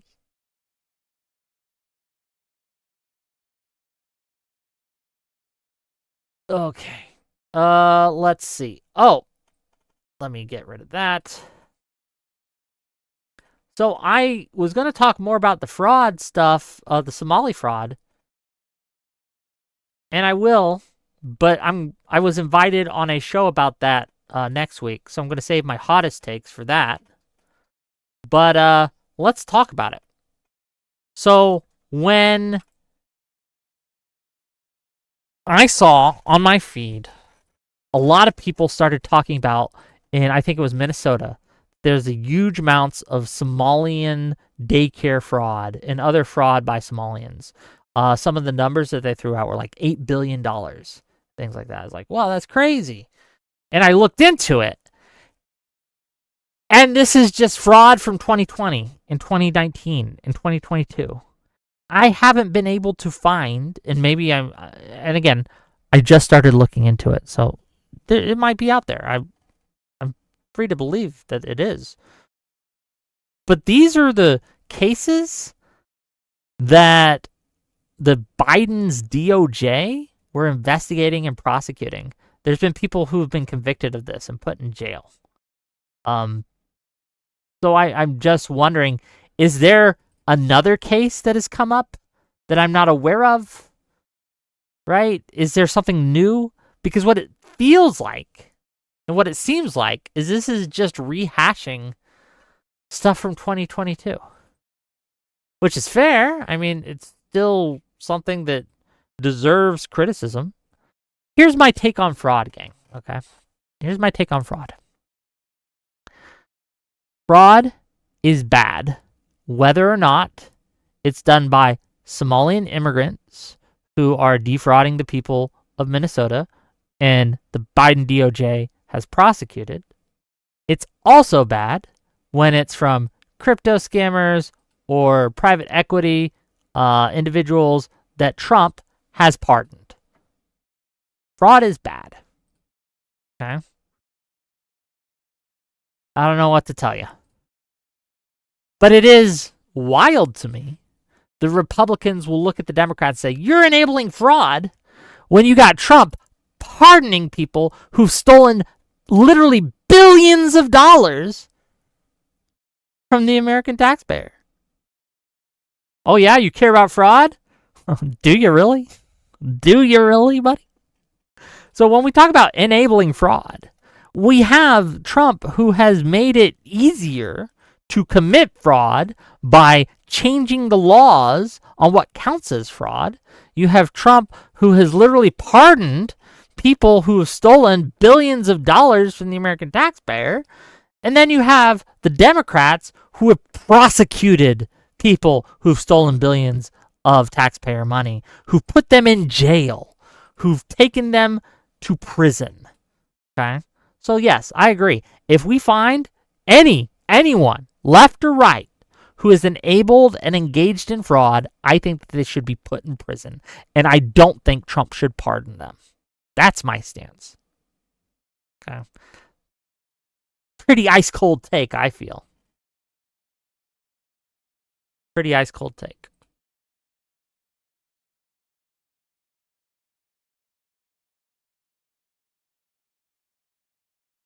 Define steal. Fraud is stealing, in my opinion.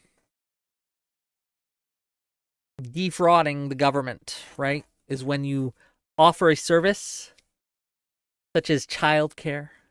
You take funds from the government meant to support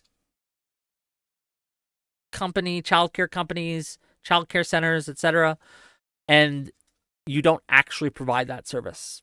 That's fraud. And it's illegal. And it should be punished. Yeah. Oh, thank you, Dijati, for the tier 1 subscriber for 5 months. Look at you, buddy. Thank you. Thank you for the sub. I do appreciate it. Hell yeah. Gelatinous Rube says, yeah, it's over. We can't share a country with these people. Bro, Trump's in charge. What do you mean? Yaha says, imagine being a Somali kid loving America and hearing the president call you trash. It is what it is. Old School says, pretty partisan take. I feel my take's unpartisan. If you can show me a Democrat politician or a Democrat operative or a Democrat organization that has engaged in fraud or enabled fraud, I say put them in jail.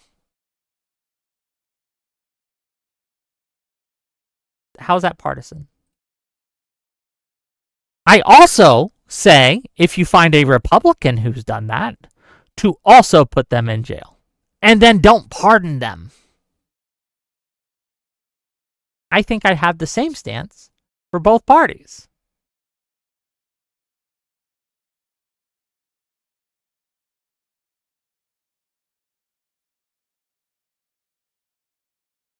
I don't know. That's just me, bro. That's just me. Is that partisan, though? I'm really curious how that's partisan.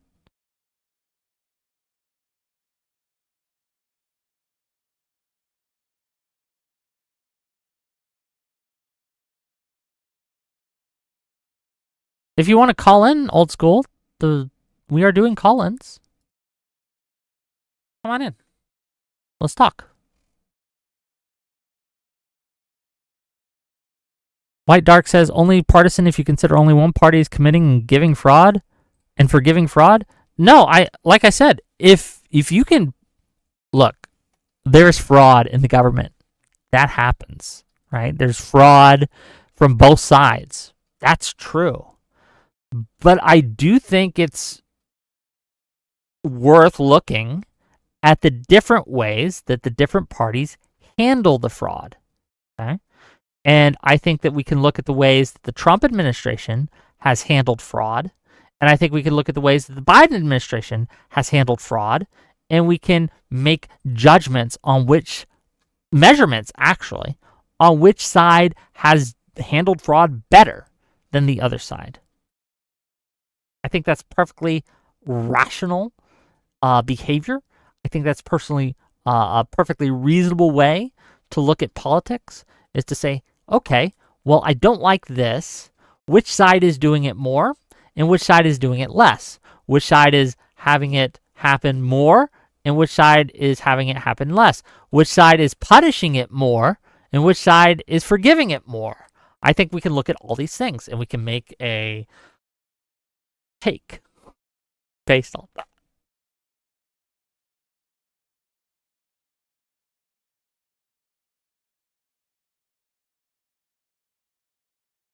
Oh, you're applying for jobs? Okay. What jobs are you applying for? Yeah, look, I don't want my tax money going to fraud. I don't want it to be stolen. And I would like it if that would stop happening. Now, if you believe that punishment is a deterrent, and I think to an extent it is, that is something I believe, that crime should be punished through our judicial system, and that punishments that are a little harsher tend to be more, again, there are other factors at play, but they tend to be more of a deterring factor, right?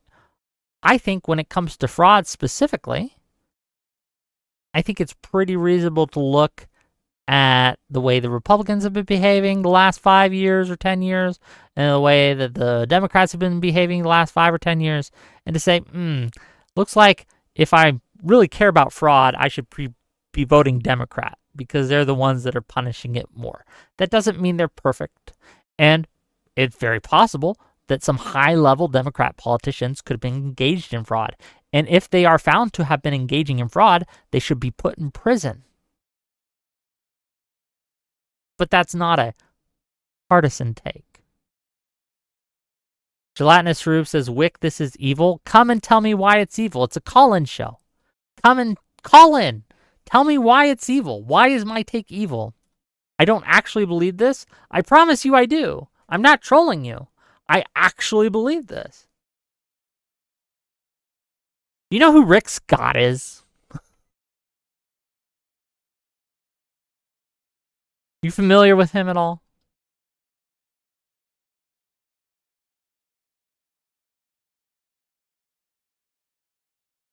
Real Serious says, just joined. What's the debate?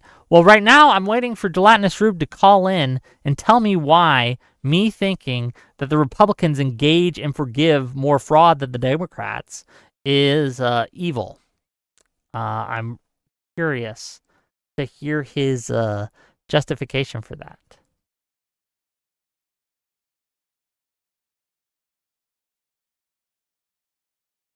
Scorn says, I feel like objectively you just have to admit that the left is better than the right now. The more I look into it, the further left I move from my more moderate, independent, middle position I had in 2016. Fair? Well, okay. It is 8 o'clock, or it's coming up on that time at least. What do we got coming up this week? It's a pretty slow week because I haven't really been booking shows because I was busy spending time with, Christmas and holidays and things. But we still got some content coming your way. Feder Methodist, first of all, for $5 says, I'm from Illinois. Fraud is a nonpartisan enterprise here. Yeah, I absolutely. Look, I am not here saying that the Democrats have committed no fraud and have never done anything related to fraud that's bad. That's obviously not true. It would be a lie to say that, and I'm not saying that. What I am saying is that from my perspective, from what I have seen, Democrats have done less fraud and have punished fraud more than Republicans have. That's it. Goodfella Manatee says, Wick, I agree that the Democratic Party is a better choice when you consider the fact that we live in a two-party country, but what do you think the Democrats could do better going into 2026? Well, funny you say that. We have a show on that. It's going to be literally my first show of the year on January 1st at 6 p.m. Eastern. So Thursday, gang, we're going to be having that actual conversation. What should the Democrats do in 2026 going forward to win? Okay. Should they moderate? Should they become more left-leaning? What policy positions should they take? Specifically, what policy positions should they abandon, if any? It should be a fun time. So tune in. It should be great. We got some great guests for that coming in. Yeah, be fun.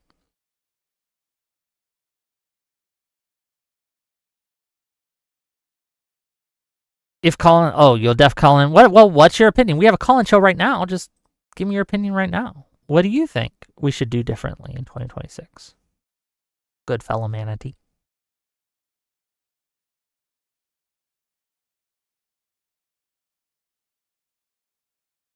Well, we got one more caller at least. Give me a second.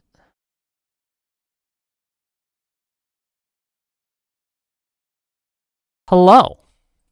Hey Wick, how you doing? Oh, we're here. It's a fun Christmas Yeah.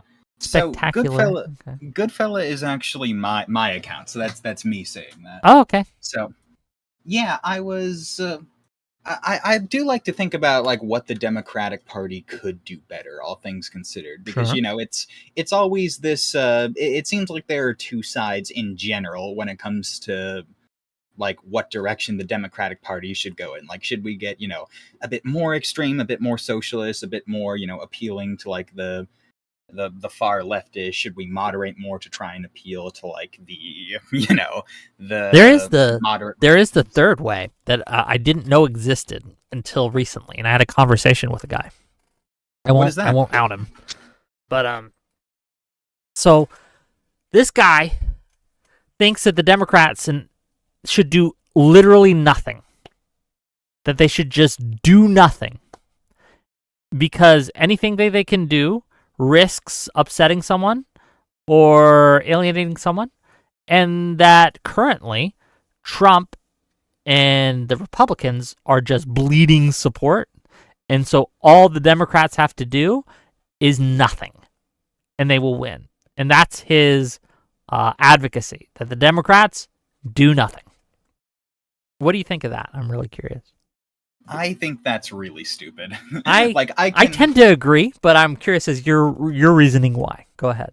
So I think one of the main reasons that the Democrats have lost the elections that they did lose, like really in the past decade, isn't necessarily that people like the Republicans and like Trump. I think it's because they don't like the Democrats, right? I think that's like one of the main issues. Well, whenever there's like a debate about, who should you vote for? Should you, when is the 2024 election, should you vote for Kamala? Should you vote for Trump? And, in 2016, most of the like MAGA people, even though they really like Trump, they weren't necessarily like exalting him and pushing the virtues of his positions, his policy positions. I think lots of them don't even know it. I think lots of it was just how much they hate the Democrats. And I know that Kamala did pretty historically bad with young men for like a Democratic Party candidate, right? I being one of them. And I know for a fact, because I've talked to these young men, right? Like in college, I've talked to young men who are still in high school, right? The reason they maybe are like anti-Democratic Party, Trump supporters or whatever, again, isn't necessarily that they like Trump. And if they do like Trump, it's just because he makes the Democrats mad. And so, I can see like your opinion that, the elections that Trump won was a fluke. And, I could see after the age of Trump is over, people tiring of his, like flagrant, just ridiculous rhetoric.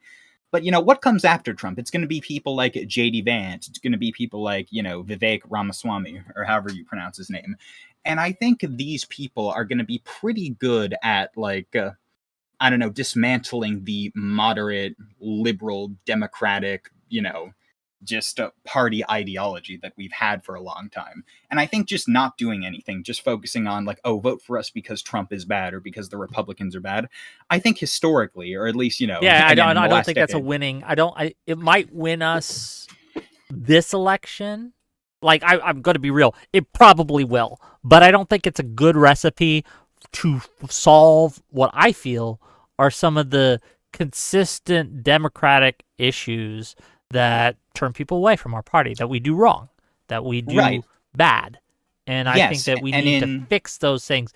And now, in the environment we are in, is actually a really good time to start fixing ourselves, because we got a lot of wiggle room. Okay, right? Yeah, no, I agree with you completely. And we might disagree on what those bad things are, right? But yeah, definitely. Yeah. But it's funny because like even if you do believe that Trump, the 2 times Trump won was due to a fluke, what it does prove is that the current position of the Democratic Party and the current place it's in politics is very susceptible to, being taken out by just like temporary nationalist or anti-immigration waves or stuff like that, right? So when they're pushed pretty hard, it doesn't seem like they have a great ability to like withstand that sort of stuff. I'm very simple, right? One of the reasons why, much to your chagrin, that I didn't vote for Kamala in 2024 would have been the first time I could have voted, was because I don't think the Democratic Party has... There are three main issues I have with them. One, and first and foremost, is how the Democratic Party treats men. Right? I am not a red pill dude, but I think there is a very clear double standard when it comes to the Democratic Party's focusing on women's issues, women's suffrage and stuff like that. Oh yeah, men are made to feel second-class citizens in a lot of the left. I won't say yes, and I won't say I'm all not of it, someone, obviously, but I'm not even leftists. talking about like dating and stuff, right? I don't care about any of that. I care about the real issues that, Democrats purport to, support and care about that affect men disproportionately, that they're kind of silent on when it comes to education. Men are increasingly like going into education at a smaller and smaller rate.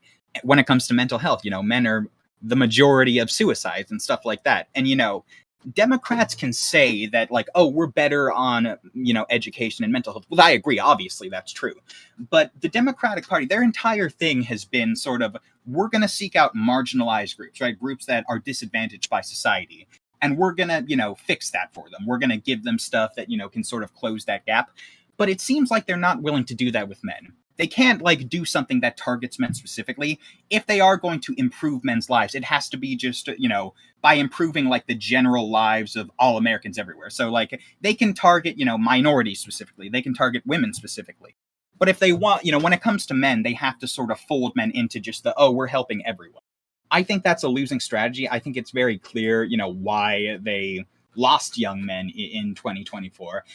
But what I like about, what I do like about Trump winning is that I do think it gives, it makes it so the political landscape is more rife for, chances with innovation and stuff like that. And I think this would be something that's so easy to fix, right? You can, I don't know if you heard, but like, what's her name? Like Sabrina Carpenter, I think that's her name, right? She's like, this famous, pop idol. She's really famous among women. Yes. Yeah, and among like, I know like she's probably more well known than even I know her, but she's very popular amongst these like left-wing women, and she came out recently and she said like, oh, the key to like getting views on songs or whatever is just trash men, right? That was like a statement she made.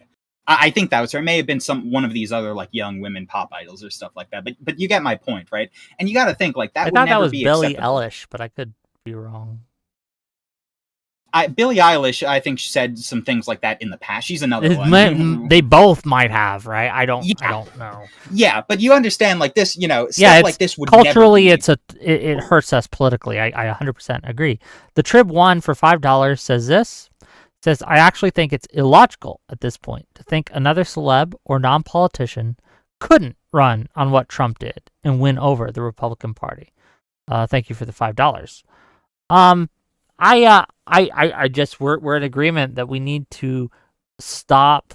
What we need to stop doing is stop making specific groups unwelcome. We need to stop making men feel unwelcome, and we need to stop making white people feel unwelcome. Absolutely, yeah. That's but it. See, here again, and here's where we may have disagreements about this. I don't see any reason for Democrats to change their rhetoric unless, like, we show them that it isn't politically viable to do that. And I don't know how you would do that. I understand there are, the counter argument to like what I say about not voting is like, oh, just primary them and stuff like that. But like, I feel like my argument for not doing that is just that if I go and vote for the Democratic candidate, regardless when they're, put against a Republican candidate, what I always hear is like, oh, but like the candidate that does the things you don't want to do, they win anyways, right? Like they get votes anyways. So it feels like if I want these policies to get through, I kind of have to sabotage, the Democratic candidates' like ability to win, if they're not. We're going to be talking. Yeah, we're going to talk about this in much more detail on the 1st.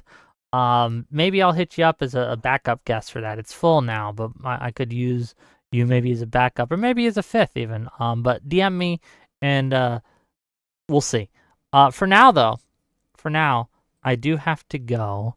So I'm going to give you a goodbye, and I'm going to send you off. Goodbye. Alrighty. Happy New Year's, Wick. Happy New Year to you.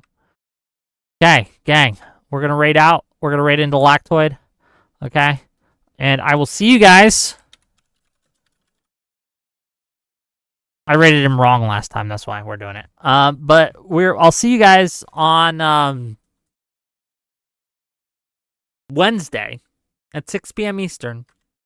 We're going to have Owlish versus Streamrift on free speech, freedom of speech. Okay? Just how much freedom of speech should we allow in communities on the internet as a general rule? It should be a fun little one-on-one debate. Tune in. Open your pocketbooks. Cheer us on. It'll be fun. And then on Thursday, we're going to have that. And I'm setting up some great stuff for next week, too. We're going to have some video game debates for next week. And also, and we're still getting the exact date for this, but Pisco versus the world. Like Doobie versus the world. Only Pisco versus the world. So that should be fun. And I'll see you guys later. Bye-bye. Wave bye-bye, everyone!